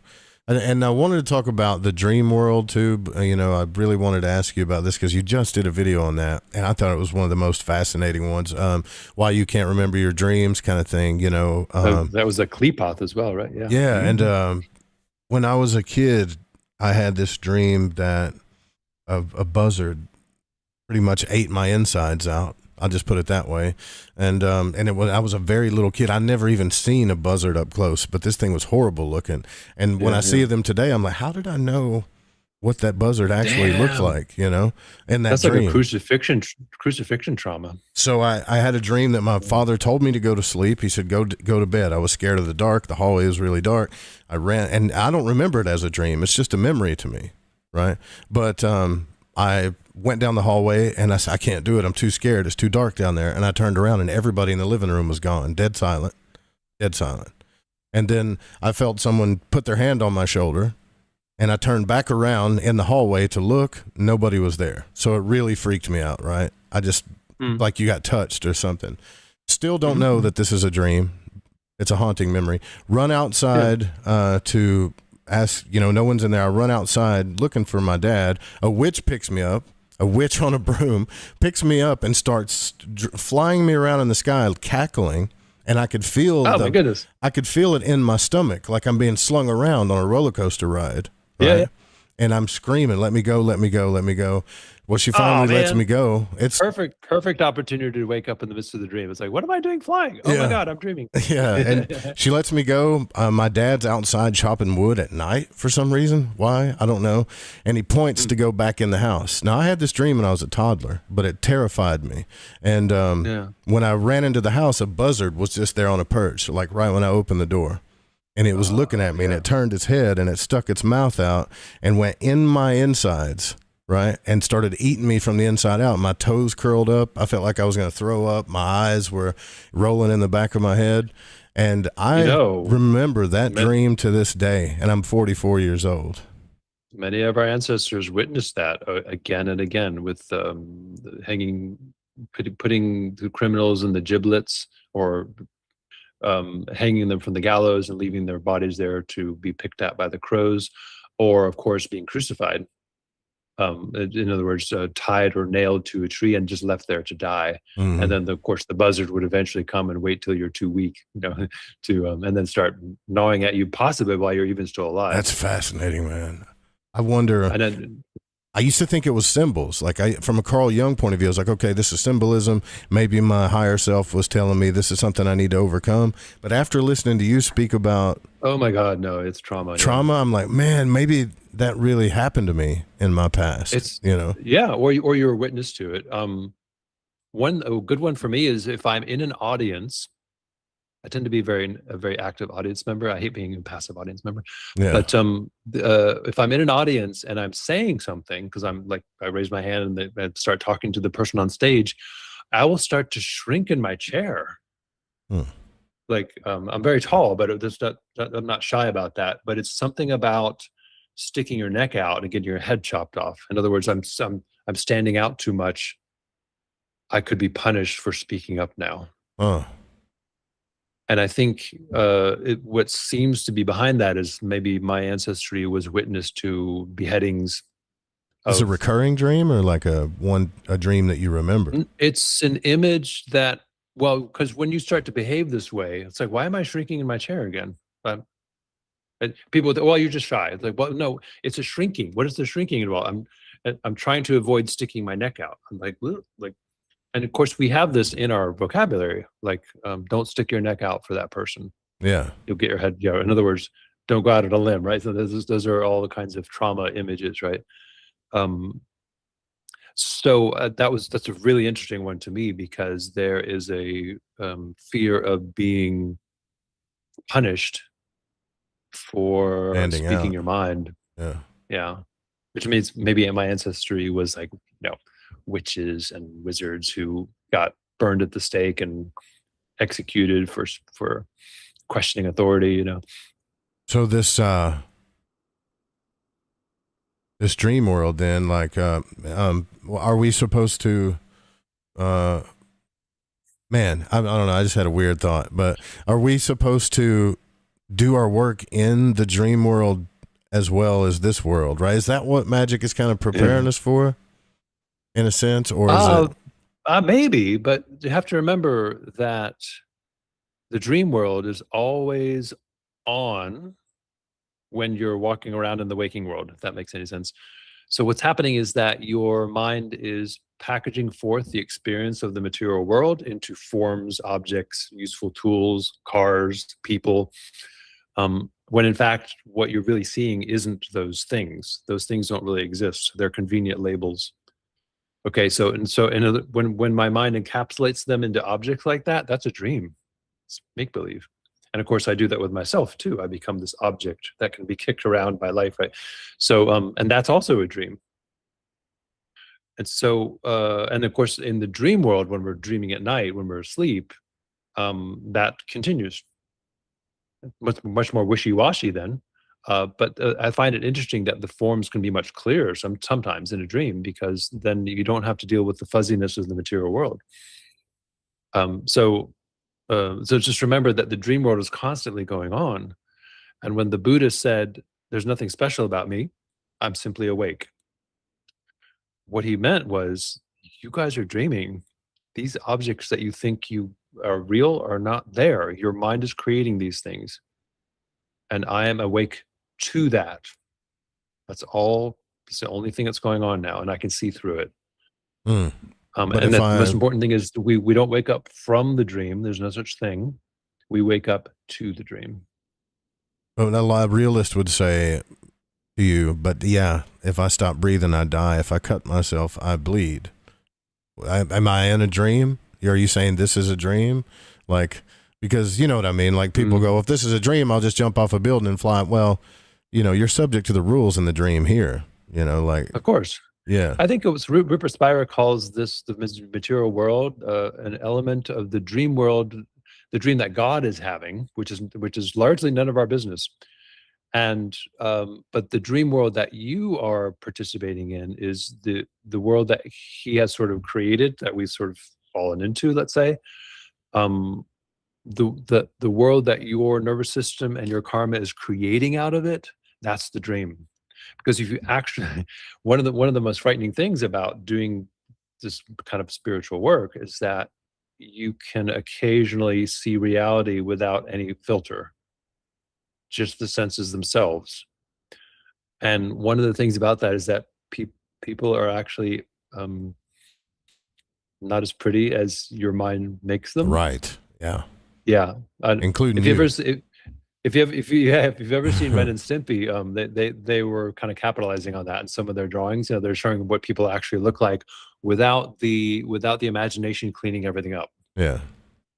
Yeah. And so the material world looks very raw, very much in your face, very blob like. And it completely has you swamped, in other words, because you're it too. So in other words, that if you're not creating this dream world of me versus the world, if you just see things as they are, that's gone momentarily. And people can look, even your girlfriend or somebody you thought was beautiful looks a little bit ugly because you now see the imperfections, because the imagination and our perceptive habits tend to clean everything up for us. Yeah, gotcha. It's like a fine tuning what we believe, and it fine tunes the image to what we are believing in at the time. You know. But I want to be clear that when you catch your mind in the act of doing that, the whole process taken all together is very beautiful. In other words, you have the physical world doing its crazy in your face stuff, right? But then, of course, as the mind drapes over that and makes things out of it, that's a fantastic process. It's beautiful, it's adventurous, it's scary, it's dramatic, it's power hungry, it's afraid, it's confident, it's all these things just erupting, none of which are inherently real, but supposedly, according to the Kabbalists, this is God parading himself before himself. Yeah. It reminds me of that movie Waking Life, and I have a fear of this. It's like, in the end, I have a fear of this. I'll just be honest with you. In the end, because I know these things, because I'm coming to realize these things, that I'm just going to be alone and bored eventually, you know. Alone and bored when you're dead or old? Either one. When I'm dead or old or after I die, like I have to keep recreating this so that I can talk to him or her or have relation and not feel alone, you know. Like it's a weird kind of fear, because like when you're alone and you're doing stuff and you're just in the moment and you're really doing what you enjoy doing, you don't think about those things. It's only till you're sitting around going, well, I'm alone. Where is everybody? Yeah. That you start feeling that, you know. They have to look at how these things function. We could call that, let's just call that FOMO, fear of missing out. Mm-hmm. And when you look at the fear of missing out demon, it's like, well, of course this thing is going to function that way and try to convince me to go and get involved, because that's what has perpetuated our species. It's just looking out for my best interest, because being involved in the community is the way humans survive, usually, right? So, and it's just kind of compulsively does that. And when you're aware of that, it's like, oh, there's the FOMO again. There's a FOMO instinct, right? There it is. Thank you for sharing. You know? Yeah. So this conversation I'm having with you, these moments are what I enjoy the most in my life. Like I personally enjoy relation. Like I just do. But then I love being alone too. If I'm around somebody long enough, I start realizing, oh, Yeah, maybe I didn't like it as much as I thought I did, because I like to be Yeah. alone too, right? So, but But anyways, nothing will really actually make you feel better. right. But of course, we're looking at this entity that's dissatisfied all the time. There's the one to look at. Yeah. Gotcha. And so I want to get back to your system here, because I think what you did when I first started practicing magic, I picked up the black brick, Israel Regardie's black brick. I had Dion Fortune's books. I bought all these books, and I'm like, where do I start? Where do I begin? What is, and I kind of could tell. I actually got initiated into a temple as well in a different group in the United States, but and I kind of started putting the pieces together, how this works. It was a really big leap of faith for me to do this, by the way. I was raised up Christian and then came to some bigger realization, and somehow or another I found magic. But 0 = 0 is quite scary. Yeah, it really is, and profound, especially if you get initiated in a temple. It's like, what is this? It's pretty crazy. But these people, they stripped me naked, put this robe over me, and it's really cold, and they've tied me up, hoodwinked me, and forced me to kneel in a dark closet while they go do some dark ritual, and then eventually invite me into the temple to do God knows what to me. I just met them yesterday, and what's all this purifying and stuff going on? Like, do I smell funny? Like, no, I'm just playing. Like, but when I read your book, I was like, oh man, if I would have had this book, it really would have helped me. Even if I would have stayed with my temple, like, this would have helped me. And I noticed that you use the trees, like the 4 trees, in the book. And I'm wondering that's brilliant, right? Like, what made you decide? What made you decide? I think it was Dion Fortune that kind of talked about it, right? Like, or somebody. She mentioned 4 trees in the aura, right? And so I caught some heat for that, because I said, this isn't out there. In other words, when people talk about Golden Dawn, they were talking about the original Golden Dawn, where you just do some study and some initiation rituals, and then you go off and do Adeptus Minor, and then all the work begins, right? That's not the way it evolved, because Raharakti, like I said, incorporated a lot of the Adeptus Minor curriculum into the outer order grades. So what was the question again? What were you asking? Why did you decide to do it, and why this way? Oh, why? It wasn't. I passed along what I was taught, and that is this idea that your body exists in 4 worlds. It's not, and we correlate those worlds with the elements. Let's say the lowest world is Asiya, the world of action, which corresponds to Earth. Yeah. More or less, right? But quite frankly, the 4 worlds of Kabbalah might be better related to states of consciousness that we are mostly aware of. That is the waking world consciousness, where you walk around in the day world and pay your taxes and go to work and take care of the kids, right? Then there is the dream sleep, which is Yetzirah. That's the world of formation, or the world of forms, images and thoughts and dreams, right? Yeah. Then we have the world of Bariah, which is the world of creation, where there are no forms. It's just dark. There's nothing there. Pretty scary. Yeah, right. In other words, but that's where form emerges from. So you could say Bariah is like a world of pure mind stuff. But there's nothing really there, because there are no forms yet. And of course, when the mind stuff becomes forms, then we have Yetzirah, which is the dream world, right? Okay, and above Bariah, we have Atziluth, which is simply pure potentiality. This corresponds to Advaita Vedanta, where they have the waking world consciousness, the dreamy sleep, dreamless sleep, which is Bariah, and then Turiya, which is the 4th, which is they sometimes call that deathlessness, and that is a world of pure potentiality. Once you reach the darkness of Bariah, where there's nothing, this dreamless sleep, that's an illusion, because it's kind of like if you were floating in the darkness and you hold up your hand in front of yourself, let's say, you can see your hand. It's like, okay, I can see my hand. What? There's light everywhere. I just didn't notice it because there was nothing to bounce off of. So in other words, the world of Berea is completely penetrated, saturated, permeated, penetrated is a good word, right? By light. And so Berea and Absolutha really are the same world. Okay. But what happened is that there's a fictional reality of separating the pure potentiality from the mind stuff. In other words, light from darkness, right? This is the first contraction that the divine supposedly experienced in creating the universe. God wanted to see himself, couldn't do it because he's everything. Right. So he withdrew from himself into this sort of observer perspective and then started looking at himself. Oh, there I am. And so this is the light and the darkness now. This is Absolute and Bria interpenetrating, right? Which kind of sounds like the narcissist story, the Greek narcissist story, doesn't it? Right? Narcissus, right? Yeah. Yeah. And of course, the interesting thing is that as he does that, the mind stuff, the darkness, then spews forth forms, and the drama begins to happen, and then he begins to experience himself as some kind of show. Yeah.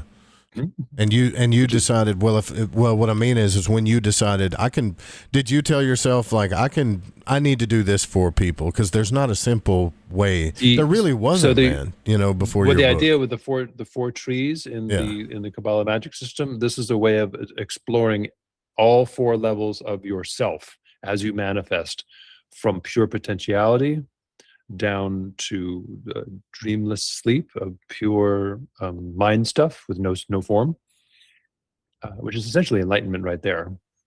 And we go there every night. Mm-hmm. So and then if you have a healthy sleep cycle, and then the world of dreams, which is and we have to remember that the world of dreams is active all the time, also in the material world. You're walking around in a fabricated reality of objects and people and cars and stuff like that you are conditioned to see that way, which is a dream. What's actually happening is not that. Yeah, I got you. So I like I said, thank you. It's also out on audio book too. I realized, oh man, it's on audio. Your book is on Audible. I hope you know that. Like someone put it on Audible.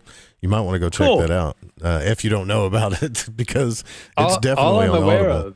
Is that there's a digital version, but there's a Russian version, which was really weird. Yeah. It was translated into Russian. I think that's the only language it was translated into. No, I'm not sure why that is. I think I kind of saved this towards the last because I really wanted to get into this with you. The coming together of the Golden Dawn, most people don't really get into the history of it, but I find that it's a very fascinating thing, like how all of this came together.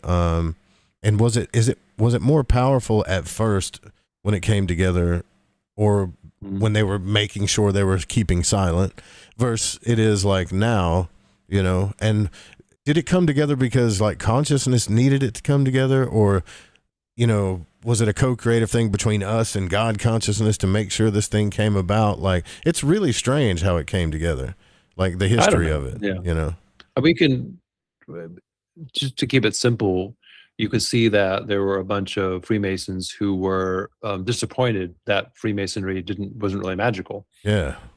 And they were aware of these Rosicrucian traditions and occultism and stuff like that. And somehow Freemasonry was basically a gentleman's club, a little bit of magic, because you have this thing called the trestle board where you arrange things on it and it kind of shapes how your life destiny is going to become, Yeah.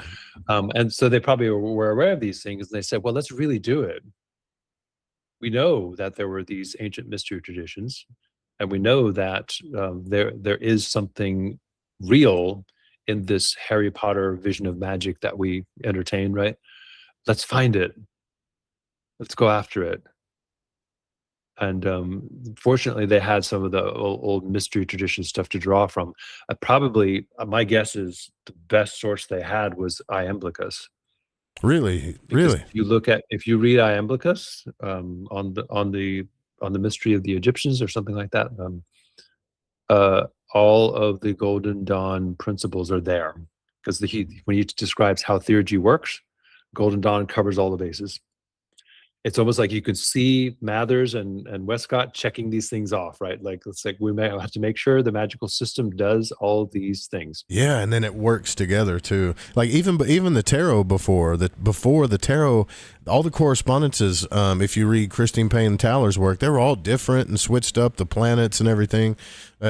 When the Golden Dawn system came together, to me, why I'm fascinated with it is because all these systems work not synchronistically, in congruence, or I guess that'd be a word for it. They're all, the tarot, the tree, the planets, like everything lines up, even the stages of the mysteries, and it all lines up kind of almost perfect. It doesn't all line up, but it's very elegant. It's pretty close, you know? Yeah, I know, because when it's funny because you go through the Golden Dawn system and then you see the awkward parts of it. But by the time you begin to see the awkward parts, you already know that it works. It's doing something, right? So you're like, okay, this is fine. In other words, there's this sort of, what you realize is this is kind of fictionally contrived. Yeah. But the fiction is like an overlay, which now gives the anima mundi clothes to wear so that it can display itself. So the forces of life can now display themselves to you, and you can actually dialogue with them and work with them. That I can't emphasize, just that's so incredible. It's already the way the psyche works, of course, like it or not. When we deal with trauma, if it's like you have PTSD, guess what? It comes to you as images that you can't control sometimes, right? And so that's the way that the psyche works. It communicates through images or movement, things like that. And in order for you to navigate around those things, labels, names are important. So you can use a name to call up an image just like that. My names and images are all powers awakened and reawakened.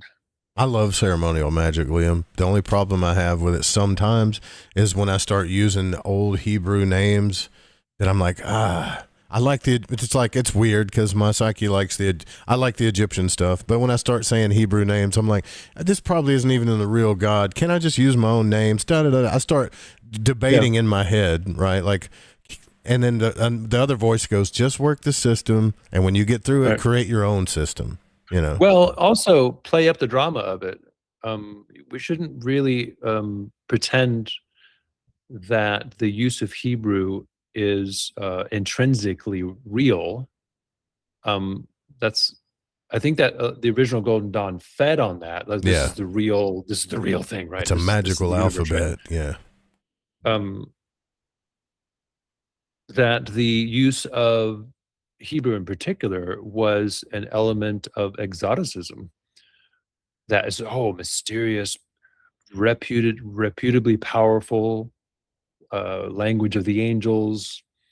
And of course, it's hard to understand. And in fact, I would recommend not mastering Hebrew, just leave it mysterious, so that it has that element of mystique to it.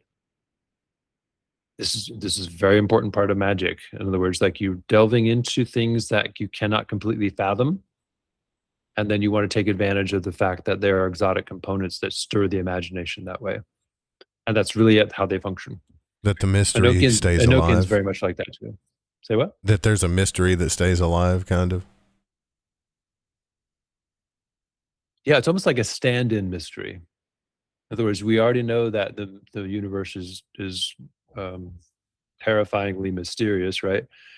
And so we get at it through an element of drama that plays that aspect of it up. I don't know if I can convey that properly. I think people understand what I'm saying, though. Oh yeah, for sure. And I had a friend that asked me, one of my listeners, I was like, is there anything that you guys want me to ask Liam that I'll forget? And he goes, well, and you ask him, did, the Golden Dawn come together? Like, is it more powerful because we believe in it, or is it a real system? I think what people do is, and I've done this before, is they try to figure it all out. And when they go, okay, I know how it came about, so therefore I don't have to use it. It's not real. No. In other words, that's the error of thinking horizontally. In other words, I see a system of magic over there and there's power in it. Yeah.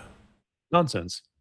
There's power in the soul of the world, but to access that power, you need to get on friendly terms with it. To get on friendly terms, you need to be able to talk to it and work with it on its own terms, in terms of imagination and mythic imagery and symbols and things like that.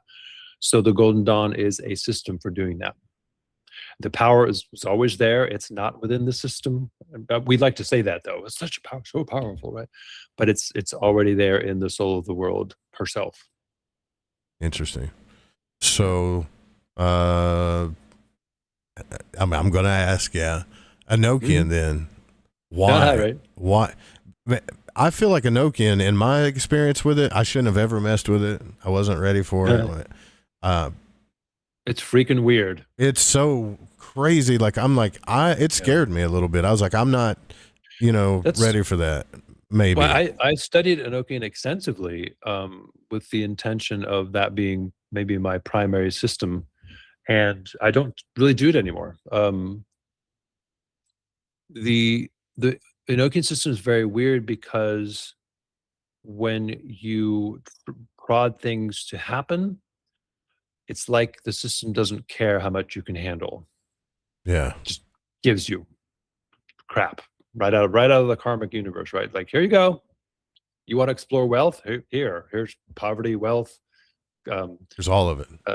Greed, all of it, right? It's like, well, I only want the good stuff. It's like, oh, no. Now you're going to get it. Yeah.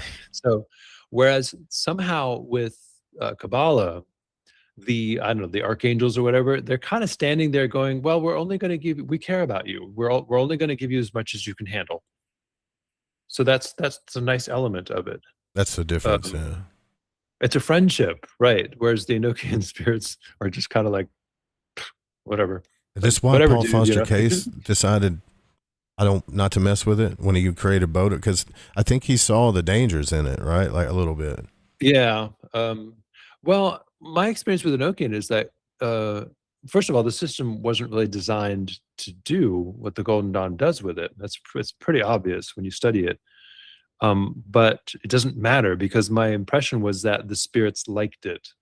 Oh, we like the Golden Dawn interpretation of what it is we do. So it's because kind of like the soul of the world is lurking there, and it wants to communicate, but it doesn't have a way of doing that. And then you give it this other system and says, oh, cool.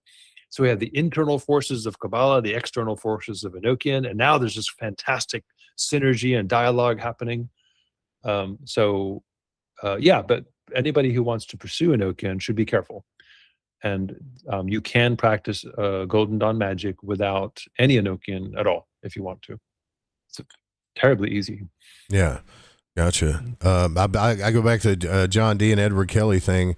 I don't know what it is about why every time I read these stories, why does somebody want to sleep with somebody's wife, whether it's a cult or a John D. and Edward? Why does that always come up? Well, the angel said I should sleep with you. Well, did they really say that? Like, there was a wife swapping incident. Yeah. So they probably already had an attraction thing going on. Yeah. But it was pretty obvious to me that Dee was being fooled by Kelly. Kelly had some kind of system already, and he was feeding it to Dee piecemeal in an excruciatingly slow manner to get a regular salary. He was milking it. Milking it, yeah. It's pretty obvious to me, because you read some of these comments. It's like, how could you be fooled by that? It's like, look over there on the floor. There's a stone. Oh, it must have materialized out of nowhere. Like, in other words, come on, really? I wonder, I don't understand that really, because Dee was pretty smart. Of course, he was pretty old at the time, so he might have been suffering from dementia or something like that, and was more easily fooled. Does that mean the Enochian system is a scam? No, Kelly got it from somewhere. Yeah. And most people are going to say, especially on YouTube, and they're going to say, well, you're messing with demons. You're messing with forces you don't know. People are afraid. Yes, they're just afraid. You are. So, yeah. Yes. Of course you are, yeah. Yes, you are. But you have to see them for what they are. There's no hell realm where you're going to be tortured forever. What kind of sick mind would come up with that? Come on, like... That's what I was I just don't saying like the you, other night. therefore you're going to be tortured forever, and I'm going to be happy about it. Yeah. I was like, in any movie, we would definitely rebel against that emperor or whatever that was, some person that tortures us for eternity. Don't you think that would be the arch enemy of good? Like, it wouldn't be really something that, well, it doesn't it doesn't mean that the hell realm doesn't exist. Sure. Some people who do, if you have a lot of accumulated shit, karma, like if you do ayahuasca, you can enter a hell state, and somebody needs to be there with you, because you're no telling what you're going to do, as you pretty much are being tortured by guilt and by entities, but many people who do ayahuasca also just have like an what do you call that, a bardo experience, like it's and sometimes it's very pleasant, or there's some guilt involved, where the spirit of the earth comes forth and says, you really should treat your family better. Yeah, right. Yeah. I wanted to ask you too that I've went through. I love ceremonial magic, but I've personally struggled to get through the system. It's not easy. When you read it, you think it's easy. It's easy. I'll just do all this stuff. It's not easy to get through unless you're incredibly disciplined, in my opinion. Like, you have to be incredibly disciplined to get through it. So that's just my opinion, though. Other people may get through it really easy, but there's a whole skill set involved. You need to have literary skill, philosophical skill. You need to have average intelligence or higher, I think, and language skill, analysis, and imagination. Yeah, we all have imagination, though. In other words, like, the problem is that people say, I don't have it, I can't visualize, right? And I was like, that's absurd. Because I'll tell them, close your eyes, walk into the kitchen. Oh, you didn't run into anything. I guess you were visualizing, right? So, right. So, but of course, the relationship we have to imagination needs to be strong eventually. And it helps if that's strong already from the start. Yeah. So my problem isn't any of that. It's been distraction. And you talk about that in the book, like not doing the rituals every day, and then eventually you just stop doing them. And then, you're like, well, you get to a place where, like, how do I get back? Where do I start? Do I start over? Do I pick up where I left off? Am I even accepted back into this system, or did I screw it all up? There is a sense that the entities involved, let's say, but I don't want to make it seem like that, that the soul of the world is going to say, well, you're back. Like, where did you go? Are you sure you want to do this? Like, you really want to work with me? I don't think you want to work with me. There's like trying to go back to your girlfriend and saying, she's just like, where have you been? Yeah. So do we, like, I had to do that. And I was like, man, I wish I could ask Lyam this. Do I pick up where I left off, or do I need to start all over again? And I decided to start all over again. If you don't have a teacher, I would say start at Zalater, and then work your way through the earth, the air, the water, the fire, right? Like, and pursue it like that. One of the main challenges with motivation in these kinds of mystical systems, because pursuing enlightenment is epic. It tends to be extremely difficult and impossible, actually.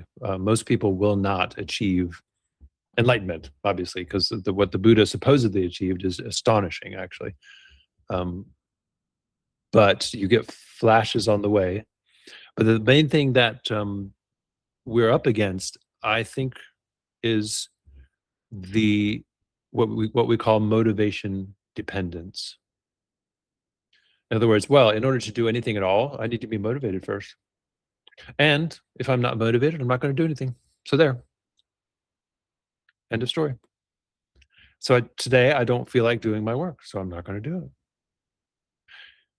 Eventually we begin to see, it's like, who is this creature who keeps sitting on top of me saying, you're not going to move until you feel like it? And you're like, who put you in charge? Yeah, no, I do ritual every day. You're not in charge. Yeah. Yeah. Right. So it's interesting too, because it's like a lower form of motivation then gives way to a higher form. Yeah. And the higher form is quite simple. It's basically, I'm here to fulfill a much bigger pattern. I can't see the whole thing yet, but I know I'm fulfilling this pattern. In other words, like, so it's no longer a matter of getting out of bed because you feel like it. It's simply a matter of getting out of bed because this is your pattern. This is what we do. And quite frankly, that is almost always more satisfying in the long run than just relying on being motivated. Ugh. Yeah. Gotcha. Yeah, that's that helps me. Thank you. I've always wanted to ask you. I'm almost too embarrassed to ask that because it's like, well, you fell to the ego kind of thing. You fell to the trappings of the I need to feel better person, thing. Really good example. Right? That's exactly what it is. It's just that entity that wants to feel better, right? That's the same thing. A really good example is guys who won't go to the gym, but they have to watch a video of guys working out and being tough and cheering them on first. I'm like, that's motivation dependence. Just go to the fucking gym. Yeah. Just show up at the door, and then of course, once you're in the door, then the whole process takes over and you're fulfilling the pattern. And then in the long run, it's much more satisfying because it's like, man, I have a discipline. It's going somewhere. I'm seeing results and blah, blah, blah. Right. So. Yeah. And thanks. I appreciate that. And the last thing I wanted to ask you before we get out of here is everybody wants to know, did Lyam, so when I talk about magic, people think, you're going to see things that aren't there. Like people really want, and it may be from that thing you're talking about, needing to feel better, but people really want to know, is there a majestic kind of realm or even, am I going to have a paranormal experience? Am I going to see entities, hear them, smell them? Like, is anything going to happen besides me just doing these rituals and my life just changes, right? And to me, it's like, I don't know why people don't understand. They want a paranormal experience, I guess, all the time, or a conspiracy, so to say. Let me just throw a wet blanket on top of everything. Like, in other words, most people will not succeed in this work. I don't find it difficult, but of course I'm kind of built in a hermetic way. Like an extreme nerd. I like to read. I like to draw. I like to imagine things. Right. So, and if you're that type of person, then the hermetic path is probably for you, provided you have this burning desire to end suffering. It's like your hair's on fire and you're looking for a river to put it out. Like you're like, I'm so tired of not feeling okay, and nothing works. That's it. Okay. You got it right. Save me, right? Because you can't do it yourself, and but of course there isn't really any you anyway. Though there's just like this grace, this divine grace you're calling out to. It's like, oh, I realized I can't do this on my own, and the bad habit is I keep trying to fix things so I'll feel better, and I just know it doesn't work. Just save me, wipe out this old pattern that doesn't work anymore. Yeah. It needs to be gone. I'm ready. Yeah, I get that. No, I totally get that. And that's why people, it's like dying. In other words, putting yourself on the cross and then slowly dying, right? Or dying suddenly, and quite frankly, that can happen. The ego can completely collapse, and it's catastrophic. Actually, it's a psychic experience. If you're curious about that, I've written an article about it. But you can also check out Eckhart Tolle's first book, The Power of Now. On the first 2 or 3 pages, he describes what it's like to have your ego completely collapse and die. Gotcha. Yeah. And for me, it was what I tell people is nothing worked for me. Guidance counselors, psychology, like I didn't understand what. It wasn't until I actually got into magic that I was like, oh, wait, I understand what's happening. Everybody trying to fix you, they're all fucked up too. Yeah. It's just nothing. And there's like, you see people suffering like this, and they're running from one specialist to the other, being prescribed horrible drugs and therapies that are going to make them feel guilty about their moral responsibility to themselves or some such nonsense, right? The people who are attempting to help us are also suffering from a condition called modernity, or ego consciousness, which is basically a reliance upon suffering to motivate us. Yeah, gotcha. Yeah, that makes sense too. Yeah, because I'm being dead serious with you, Liam. It wasn't until I started getting into Magick where I actually started seeing things for the way they were. Right, like, Right. you know. So the nice thing is you see the imaginal world, the dream world, let's say, right? And you can go on adventures in lucid dreaming, possibly astral projection. Yeah. But also you occasionally see the world just as it is without any. So you look at the car and you just see the conglomeration of parts, and it's a bit startling. It's like there's no such thing as a car. Whoa. There's no such thing as a tree. There's no such thing as me. Yeah. Yeah.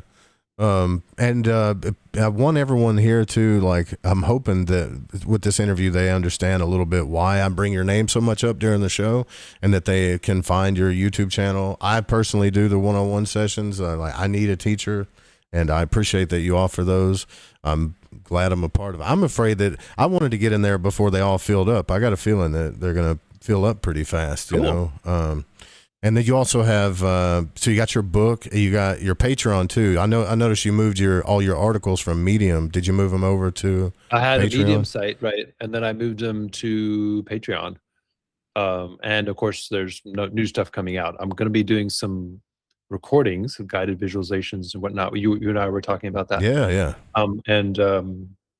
So that's a pretty good deal, because when I was in the Golden Dawn, I had my temple dues to pay, right? And all it really consisted of was me initiating myself and going to retreats, meeting the teachers, and corresponding with them once per month, once via mail and once via phone. I think that's how it went, right?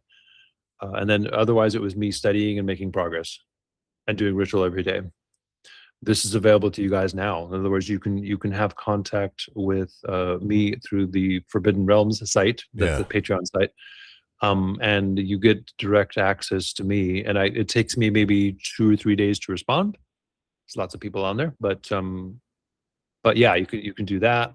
But you can also set up this kind of internet face-to-face one-on-one, one-on-one conversation, if you want to.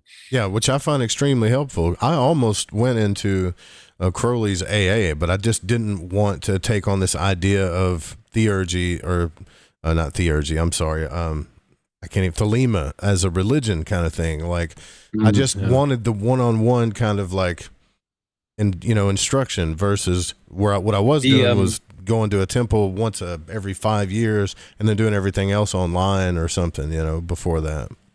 But to be clear, if you want to make progress, most of the work is by yourself. Yeah. It's right. It's and working in a group, that's important too. But quite frankly, working with my teachers, the best advantage I got from working with them was just hanging out with them. Not doing the ritual necessarily, but we did the 0 and other things, lectures and whatnot.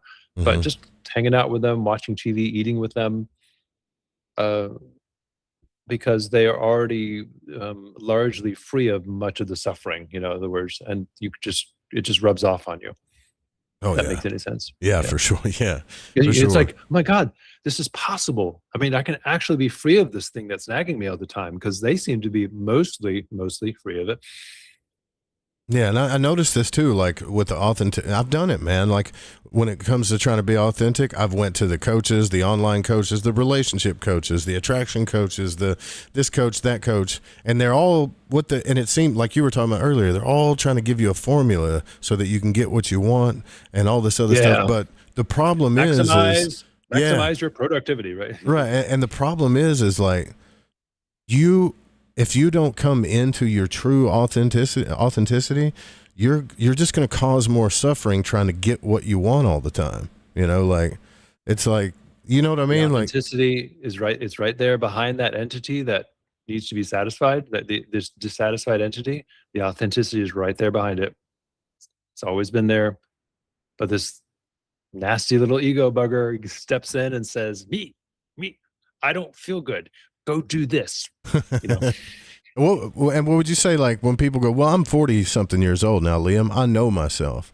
Well, I can tell you from my experience in this work, I thought I knew myself. Yeah.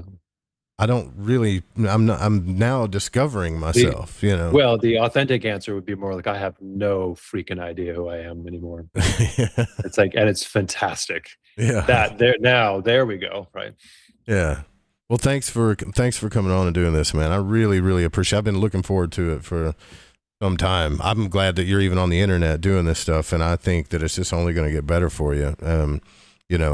I think your YouTube channel's growing, and of course, if anybody hasn't gotten the book, go get the book. I gave mine away as a gift, actually, to someone. I have like different copies, but I gave mine away as a gift because people were asking me questions, and I got to that point. I was like, "Here, just read this, and you'll understand it." Because the beginning of it is really profound, man. I appreciate your work. Oh, I appreciate that. Yeah, and if anybody's trying to understand the Golden Dawn material released by Rigardi, you obviously you're looking at it going, what the hell is this? I don't understand any of this.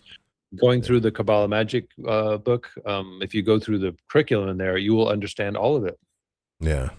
And I know I'm going to be kicking myself later. I've probably forgotten. There's probably 20 questions I wanted to ask that I didn't get to, but I'll ask them during their one-on-ones or whatever. But thanks for coming on. I really appreciate it, man. I really, really do. Sure. Yeah. Then share the video link, and I will get my Patreon people tuning into Lighting the Void. Yeah, definitely will. Awesome. All right. Like an excited little kid I was, you could tell, speaking to Lyam. And when I say sometime, I mean 8 years. Imagine for a second that you find a system that really speaks to you. There's lots of systems out there. Imagine for a second you find a system that speaks to you. It's in a book. And then one day, years later, this system's changed your life. It's brought things into your life. It's opened up your consciousness more. It's actually done something for you. And then 8 years later, you see the guy that wrote the book on YouTube. And not only is he on YouTube, but he's helping people. He's teaching people at Lyam Christopher on YouTube. And it's like, thank God. You realize that there is hope because consciousness brought this into existence. Lyam's there on YouTube. If you want to go deeper into this stuff, check out his YouTube channel. He goes super in depth, each subject over and over. It's really, really cool. And I'll say this too. If you want a teacher, you can have one through him now. He has one-on-ones that you can schedule, and they're really reasonably priced. I think what he's doing is, as far as spiritual awakening is concerned, is massive. I don't think he understands how big it is. At least for me, I don't think he does. But it was a real blessing having him on. Go check him out. Go get his book. It's on Audible. I'll leave all the links in the video. I'll stick them in the description, and then I'll also this will go up on the podcast players, and I'll keep it live on the Fringe FM just to kind of get it to sink in. I hope everybody has a little bit better understanding of the Golden Dawn system now of Magick, and I've been talking about it for years and years and years. I love each and every one of you guys. It's been a blessing to do this, and we'll keep doing it too. If you guys got any guest suggestions, anything that you'd like to talk about, you can go on fringe.fm. There's a record button there. You can hit that record button. You can leave a voice message. You can email me at lightingthevoid@gmail.com or producer@fringe.fm. And we'll see you next time. I know, y'all. Sweet dreams. Take care of yourselves and take care of each other.